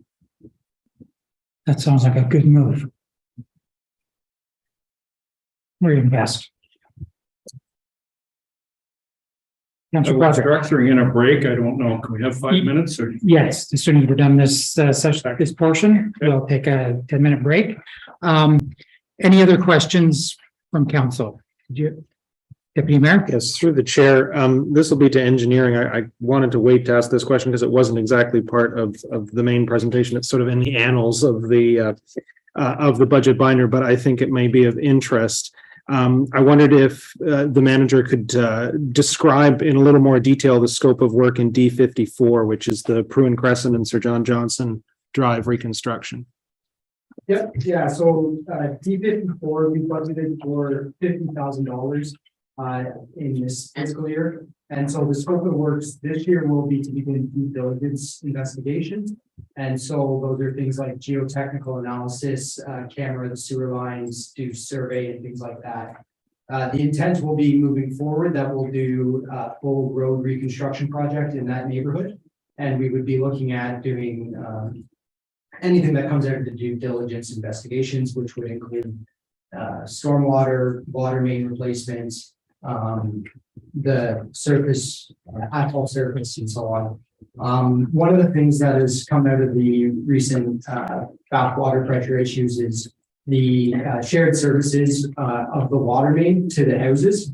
While that doesn't cause a pressure issue, it does cause a flow issue. So we'll be looking at, as we go through there, replacing those so each house has its own dedicated service. That should improve the flow to the house. But it will not make a pressure change because the pressure is set by the distribution network as a whole.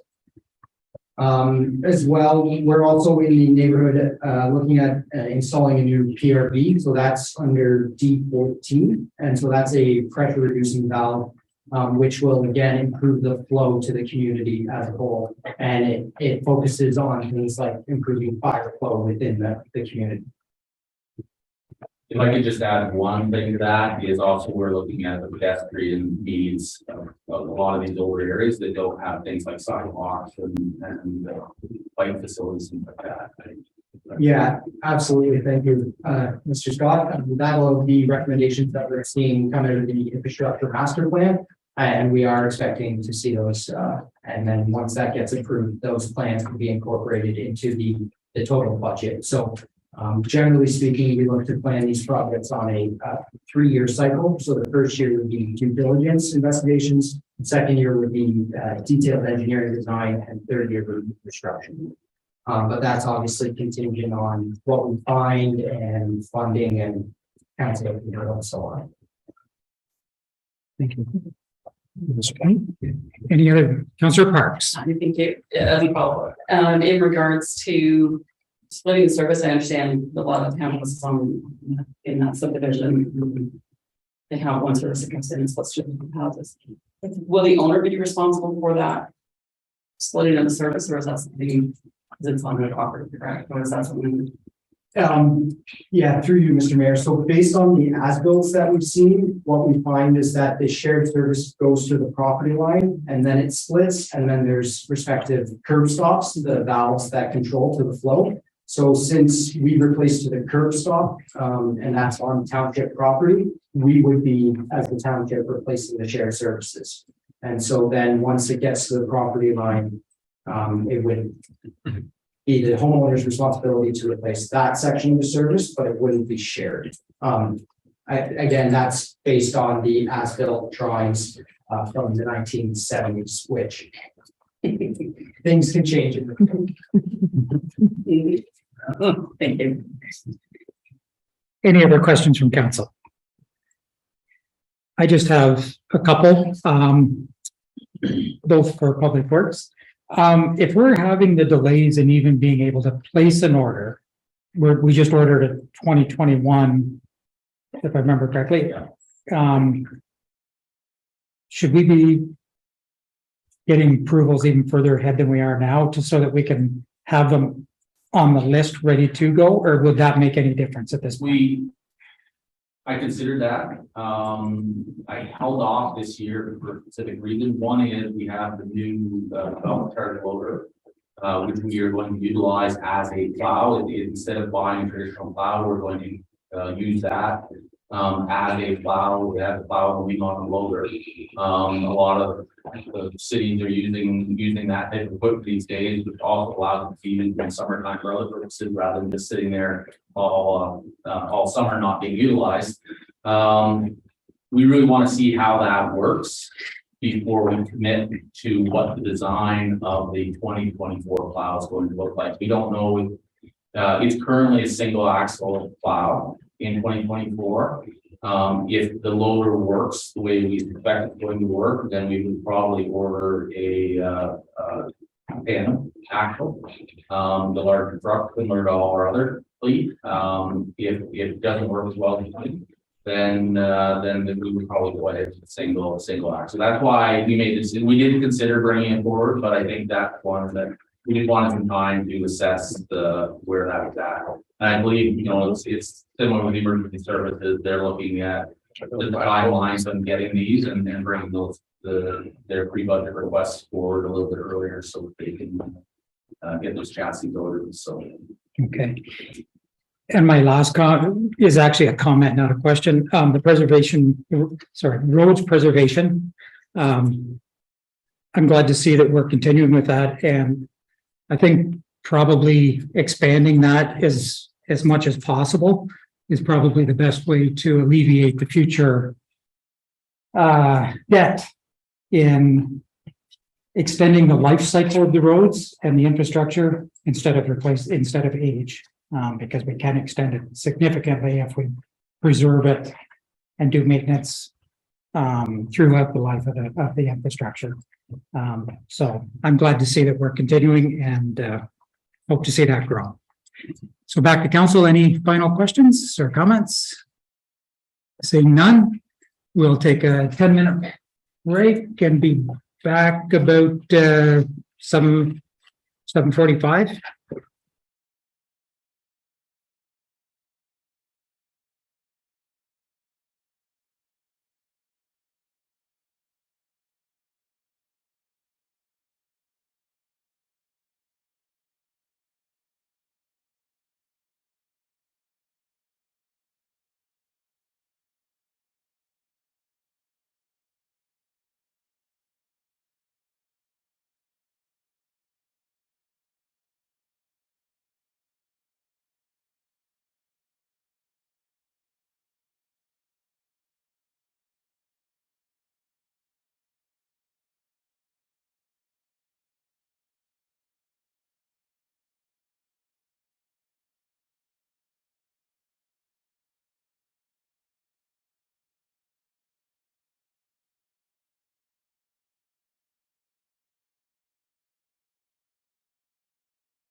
we'll get started again.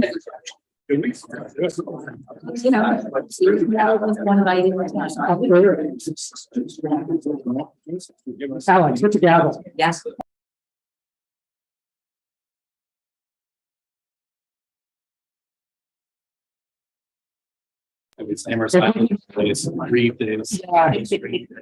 So we'll continue on now. Utilities, I guess, is the next one. Yeah, so next up to utilities capital budget, and I'll pass it over to Director Merritt, who will provide the overview. And Ms. Merritt. All right, so good evening. Yeah, you can probably switch a slide. So the 2023 proposed capital budget for the utilities division is 4.7 million in total. Water is 4.1 million and sewer is $587,000. It includes new projects as well as carry forward projects, as you've heard on the general rate section. And some of these projects are managed by the engineering and environment division. Next slide, please. So the funding plan for these projects is largely from water and sewer rate, as we can see. Actually, it's almost 60% comes directly from pay as you go. We're also pulling from the fleet and equipment replacement reserve fund to replace utilities assigned equipment from the fleet. And the balance of it between the third-party agreements. This is where like the CSC, the Correction Services Canada's portion of the capital program would come in. And the other two components, imposed reserve funds, so road fee and pump fee. Those are used based on project required to support growth plan for the year. And the water and sewer rate study include the specific list of those eligible projects. So in the year that they come, these projects come through, we can pull from the imposed fee reserve funds. Next slide, please. So this is a 10-year projection of capital expenditure in blue and versus funding. So the peak in expense for 2025 that you see there is for an upgrade at the Bath sewage treatment plant to remove capacity bottlenecks. And this is a result of a capacity assessment that we are currently doing. It's not complete, but for the IMP project. It's also the water and sewer portion of the road reconstruction project on Green Crescent and Sir John Johnson Drive, which you've heard earlier on. And there's a number of life cycle equipment replacement based on age, not necessarily on condition. But those timelines will get adjusted as we get closer to the time and look at the condition. There's also a peak in 2029 and 2030, and these are for expansion of the Amherstview wastewater treatment facility. So the red line on that graph shows a really good example of cost recovery and fully funded model. So when the red line is closer to the zero line in any given year, that means that it's a fully funded year. Above zero, you're putting funds back into reserve, and below zero, you're taking funds out of reserve. So as you can see on the blue, there are, well, both lines, obviously there are dips and valleys over the next 10 years. But over that whole period, the utilities user rate will make a net contribution of $300,000 into reserve, while supporting over $76 million capital programs in 10 years. So it's a well-funded plan. So, as was mentioned in the general rate section earlier on, the utility service area is not really contributing to the annual repayment limit. It's actually going down as utilities debts are being paid off over the 10-year period. Now I'm gonna pass it on to Mr. Sean Young, the manager of utilities, who will highlight some of the capital projects being planned for 2023. Thank you, Director Merritt. Thank you, council, for the opportunity to go over the utilities proposed projects for council's consideration for 2023. As you see on the slide there, I'm going to highlight a few that are there. The being consistent with the asset management fee for $65,000 for Amherst Street wastewater treatment plant clarifier lights and chain replacement. The lights and chains are at the end of their asset life and they need to be replaced. 2023, we would like to replace one clarifier work with these chains and then the next set for 2024. We've had some failures with this equipment in the last few years, and they're very costly as they are emergency repairs, and they can cause considerable disruption to sewer operations. The next one is $40,000 for the Bath wastewater treatment plant's clarifier again cover. The clarifier at the Bath wastewater treatment plant is a circular design. Some members of the council have been there. It is very exposed to sunlight there, and fortunately, it gets a lot of algae growth. So this cover is to help prohibit that growth and help reduce the maintenance that staff need to do to control that, as well as it may improve our effluent quality for the plant. The next capital project there is $140,000 for water meter replacements. We talked a little bit about that on Monday. It's a continuing long-term program of the replacement of the water meters. We'll be coordinating the replacements in the residential areas of Odessa this year if the capital road reconstruction projects are approved. And again, as discussed on Monday, we'll be focusing on some of the larger multi-residential meters in the drinking water system and other smaller residential meters in the system as well. We'll have them all at the end of the asset. This will also be complementary and coordination with our water loss investigations for the Fairfield drinking water system. As was discussed again on Monday, our inaccurate metering is very concerned.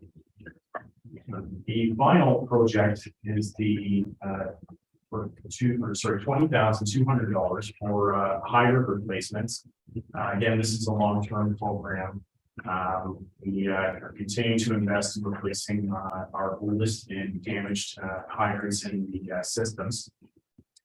This is on top of any other emergency repairs or replacements we need to do. We'd like to make sure that those are in good running order for emergency services when they need to be. With that, any questions? Any questions, Council? Councilor Prager. Through you, Mr. Mayor, just a question, Sean. I think we talked about this the one day. I don't know with you or him. Take those clarifiers. Do you need both of them running to run the system? Through you, Mr. Mayor. Yes, both clarifiers are required to be in operation at the Amherst Street wastewater treatment plant. You know, what's the life cycle on one of those? Through Mr. Mayor, typically the chains, if I remember correctly, are roughly a 20-year life cycle.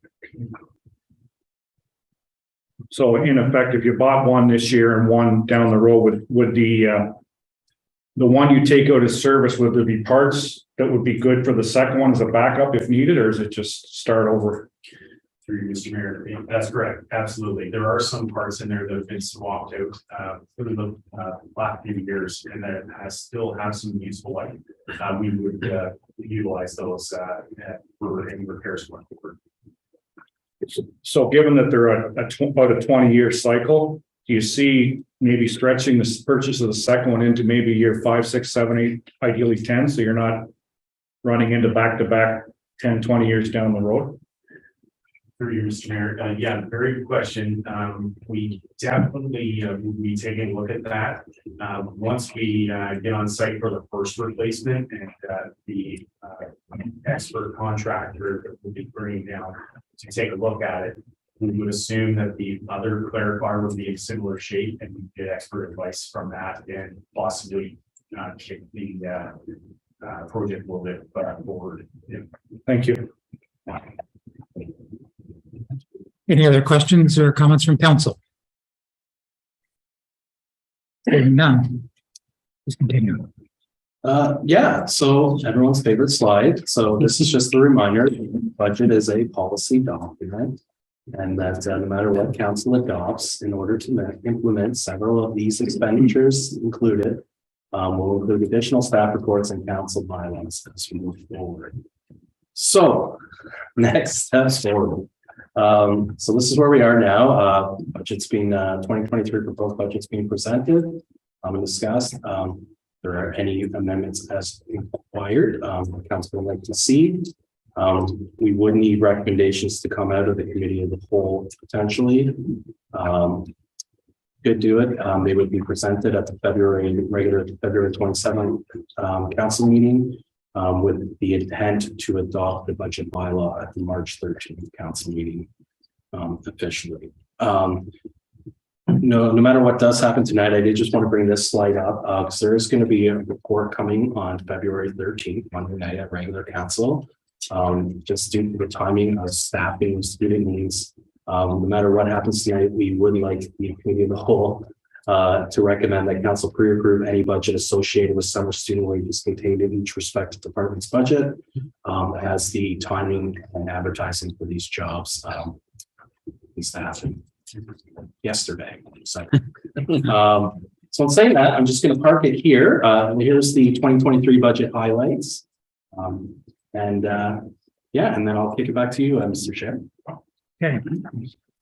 And just to clarify, the pre-approval for the students, you wanted that to come out of tonight's recommendation, or is it Recommendation out of coming committee of Monday? the whole, if you could say that tonight, because you're going to see a report is coming on Monday to Okay. request that pre-budget approval, because it can't wait. Best case, March 13th needs to be pre-approved now, if council so wishes. And they're the students that are already in the budget that has been presented. In the budget that's being Yeah. presented. Okay, thank you. So, council.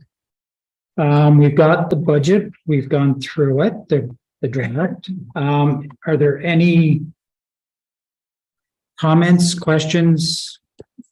Councillor Broderick. Through you, Mr. Mayor, just a question to the treasurer.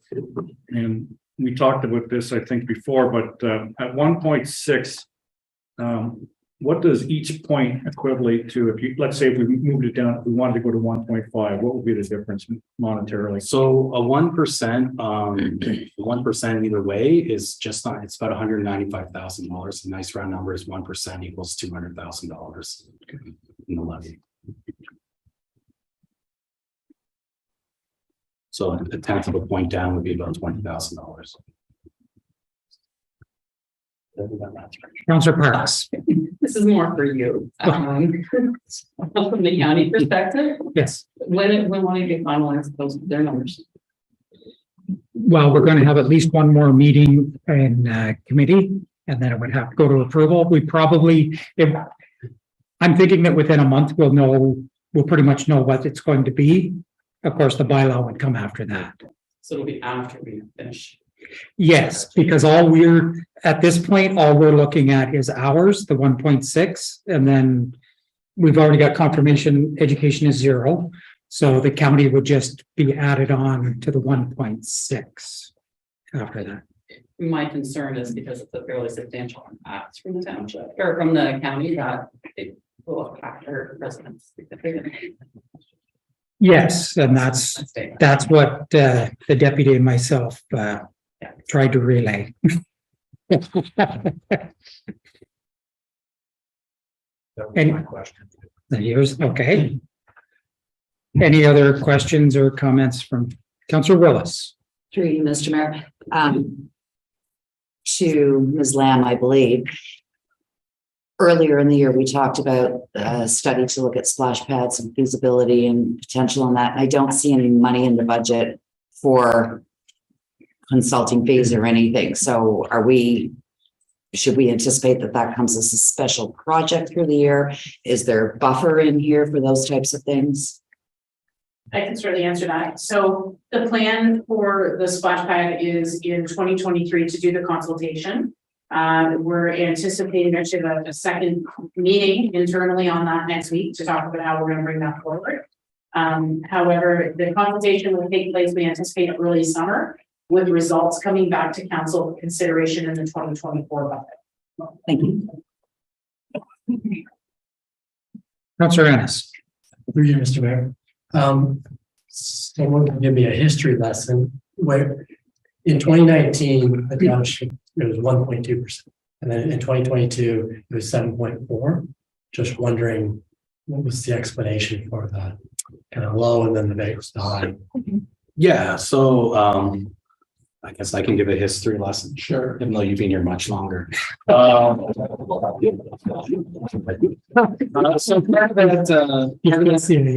of that increase at the time, and for those others that have been on council for a while, part of that was there used to be a rather large unfinanced capital outlay balance. A big chunk of that increase was to go towards getting that under control, and part of that was eliminating that. Mayor Hagedorn could probably speak to that. And at the time, there was,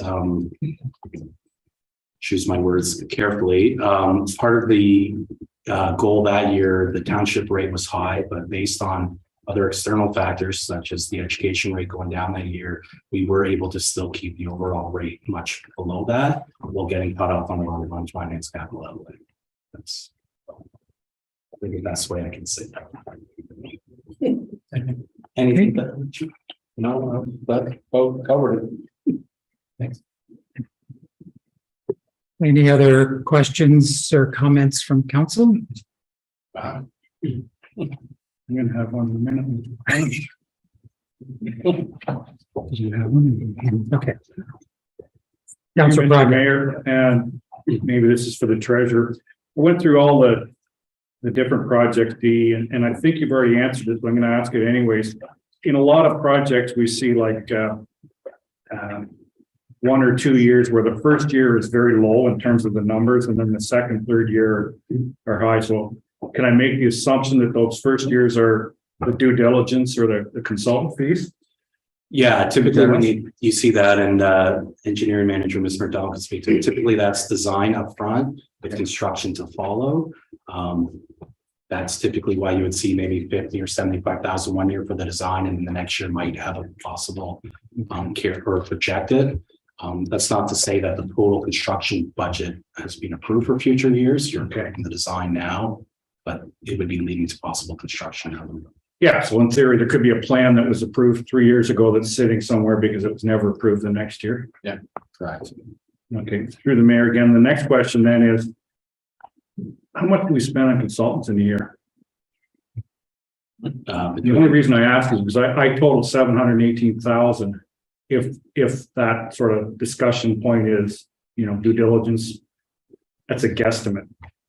Does anybody know how much? I do not have a firm number. That would probably be including studies, designs, and things of that nature. But as a neophyte, I'm just wondering, is that I'd appreciate if somebody would take a look at seeing how that maybe compares to townships of similar size, and whether I know there's consultation for all kinds of different things. If that's a position, if that's a place where we might be able to save some money. yeah, I can speak to that. And so in comparison to our neighbors to the west in Greater Napanee, if you were to look at their FIRs, which aren't always the greatest comparisons, but typically for projects of that nature, if you look at their engineering department, they contract out a lot. So on their FIR, their salaries might be lower, but their contracted services would be much higher.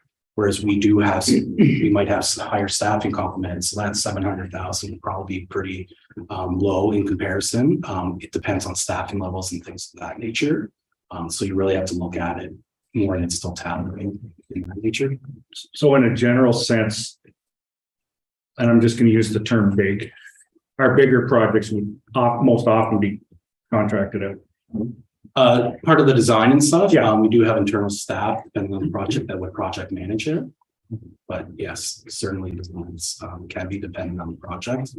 I think it's also important to note, depending on the study or the project, sometimes it is more advantageous to use a third party, given from neutrality point of view or things of that nature. Okay, thank you. Sorry, just the Yes. other, if I could just add that, there's not a direct correlation between something being a design cost and it being done by a consultant. So sometimes the capital costs that are shown could be for capital costs associated with staff time doing in-house design work. Fair enough. And if I could just give a perspective on that from my point, I guess. Yes, I am the one that's been on council the longest. The way that I always looked at it, and a lot of times we did, is we'd keep core staff that we knew we could utilize year round. And if it was a one-off or if it was a specialty item, typically we wouldn't have work to keep a staff member busy, so it would be contracted out. And also workload, like right now, we've got some really big projects coming down in development and everything. So our staff may be working on that and it would be shared back and forth. So the consultant fees can vary a fair bit depending on what the projects are each year and the duration of them. If I could add as well. Yes. Specialty as well. So not just workload, but, like some of the bigger projects are, specialists in electrical engineering or mechanical engineering that we don't have in-house. So we would also consult that out. Any other questions or comments? So going forward from here, we do have the recommendation. Are you prepared to go through the recommendation tonight in detail? Yeah, if So the clerk can pull up the resolutions and we can go through the slides just to make sure people are comfortable with the language. okay, is council prepared for that now? And in the past, what we've done is we started doing it a few years ago and it worked well. They go through it in detail, everyone, to make sure that all of council understands all the meaning, and then we can look at any input that we want into it before there's a resolution. Is that Are Councilor we Brown? talking about going through all the 61 budget things? There's this song. So if you, The recommendations in the report. So there's 8 recommendations there. And so the treasurer and the deputy treasurer will work together to go through each one of them in detail. Sure. And they're just based on what we've received so far in the last couple of meetings. right, so as the mayor said, these are the draft budget resolutions which are in the report. This is what would go with the report on the 27th for public, and then would eventually be possibly adopted after public comments. So they might be. Yeah, sorry, can I ask one question? Yes. I would be interested in maybe it's as far as public input, how do you rate that compared to what we've had in past years? Is it? Yeah, based on the budget survey that was done in the fall, from that point of view, it was definitely down from the prior year. For those that remember the prior year, we had originally proposed a 4% rate increase, and that drew considerable feedback. This year, we didn't seem to quite spark that same interest. Read into that what you will. In terms of, we do also have an email set up that residents can directly email us. We have received a few emails, but just like 3. And then outside of the budget feedback survey, which I believe was around 160 respondents this year. And that, There were more. There were closer to 300 respondents, but we have about 160 on the email list. residents on an email list that we've been communicating with as well. Thank you. Okay. Go ahead.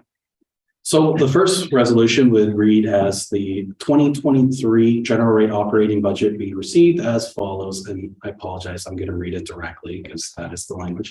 A township tax levy requirement of $19,609,900. B, a township residential tax rate of 0.00825088.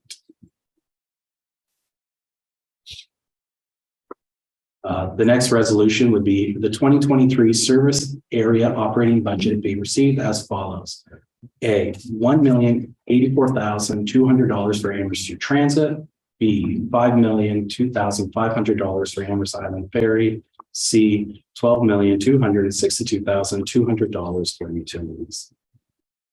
If anyone has any questions, feel free to jump in as I go through them. Resolution number 3, the committee of the whole recommends that the 2023 Amherst Youth Transit special area tax rate remain the same as 2022 at 0.000589. Resolution number 4, the 2023 general rate capital budget be received totaling $8,974,900.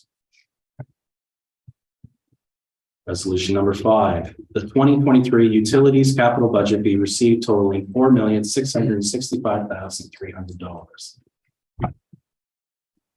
Resolution number 6, public notice of intention to adopt the 2023 budgets be posted on the February 27, 2023 council agenda and advertised in the local newspaper and social media. Resolution number 7, the 2023 budgets as presented be referred to the March 13, 2023 council agenda for adoption. And finally, resolution number 8, the committee of the whole recommends the council pre-approve the following 2024 capital projects. A, added cost for plow with roller pro unit, $125,000. B, added cost for vacuum unit. Unit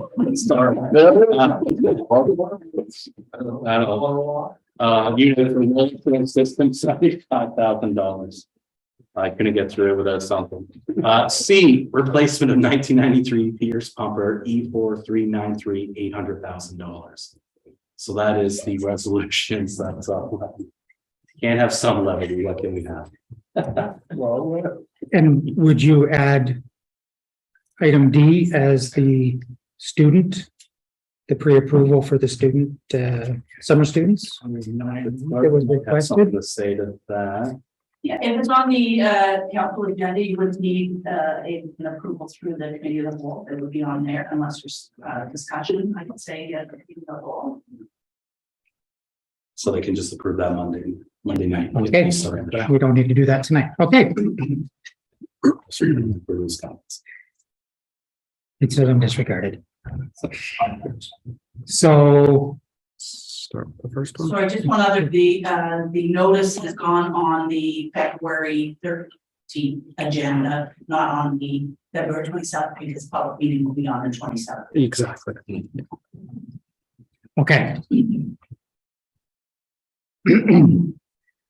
So, council. Yeah, so we'll just change it when we get to it. We'll just have to change the date when we get to it. Okay. And that's on That's number 6 or 7. Number 6. 6 or 5. Yeah. One. Yeah, so it'll be posted on the 13th and the meeting is on the 27th. Yeah. Okay. Correct. So council, are there any comments, concerns, adjustments? Councillor Broderick? Just a comment that I know elections seems like it's a long time ago, but I think most residents, I would think this is pretty responsible. It's very good compared to what we see in other areas. And, you know, I'm pleased that it's under 2%. I'd like it lower, but the reality is, you know, you can only do so much. And I certainly am happy with what I've read. And I have not heard one person call me and say anything to the negative. So I'd be prepared to report or to support the budget as presented.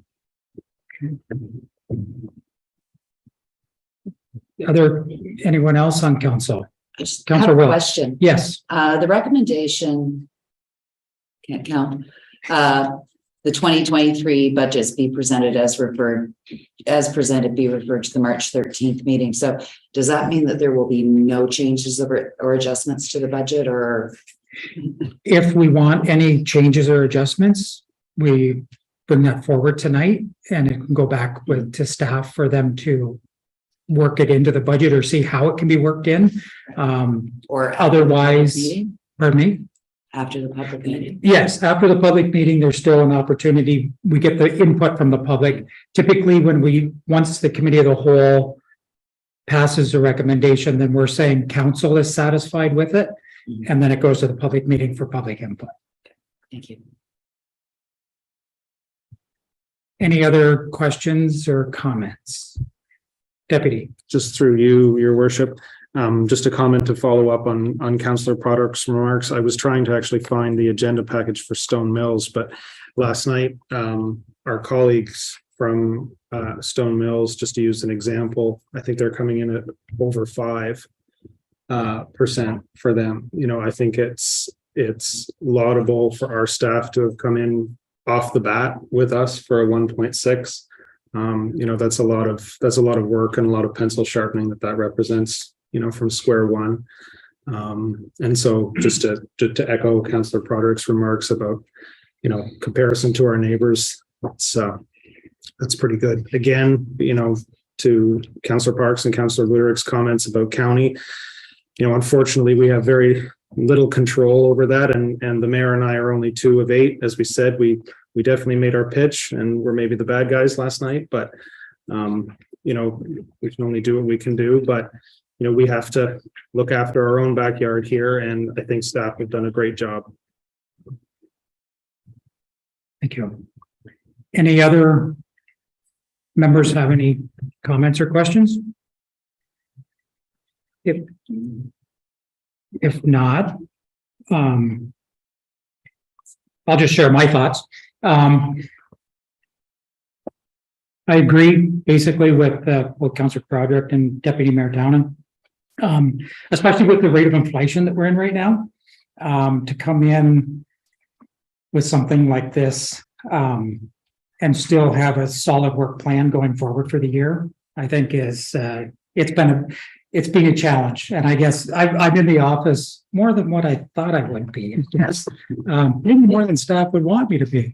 But I hear the buzz in the office and they're all for a long time now, pretty much since the election or before the election, you could hear them discussing the budget and fine tuning it and then going back and reworking it again and doing some more fine tuning. So I do know that a lot of effort has gone into this. And when I actually received the budget and went through the briefing, I personally, I was quite pleased with the 1.6. With the rate of inflation, I could have expected it to be quite a substantially higher, and we would have had our work cut out for us then to try and justify it, or what services would we have to impact. So I'm pleased we're not impacting any services. We're advancing the township and we're doing it at a reasonable rate. So that's just my 2 cents.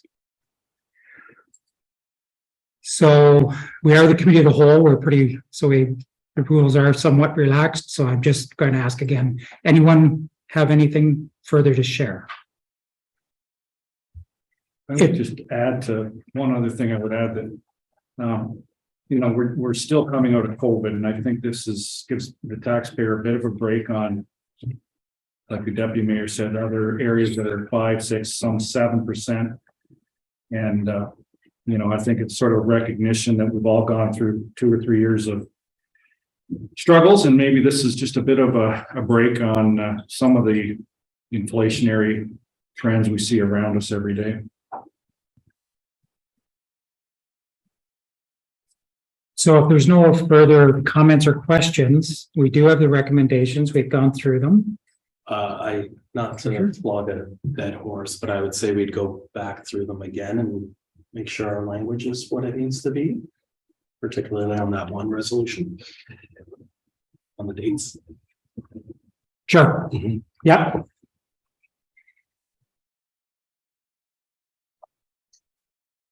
If you, do you want to? Right, so if there's any language that maybe needs to be amended, we'll make sure we get it the right, so won't necessarily read it all again, but there's resolution 1. I think that is fine as written unless I'm told otherwise.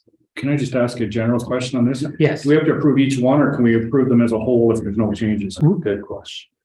Unless we want to change something, we can just take them all together, the same as a regular resolution in council. Keep going. That looks good. Okay. Number 2, I believe is fine as written. If anyone on council sees anything, just bring it forward when we're going through. Resolution 3, I think is fine as is. Save number 4. 5. Yeah. It's this. And that's the Yes, one. number 6. Okay. So February 13th. Yeah, so that will say February 13th that counts. Yes. So that'll be amended to say the 13th. Yep. That I believe is still fine. And that I believe is still fine as written. Council so wishes. So other than the slight amendment to resolution number 6. Okay. So council, we have 8 recommendations as amended. Deputy Mayor. I move to receive the draft budget reports this evening with thanks and adopt recommendations 1 through 8. So moved, seconded by Councillor Broderick. Any further comments? No, sir. Okay, any other members of council? I'm just going to express my thanks to staff on this.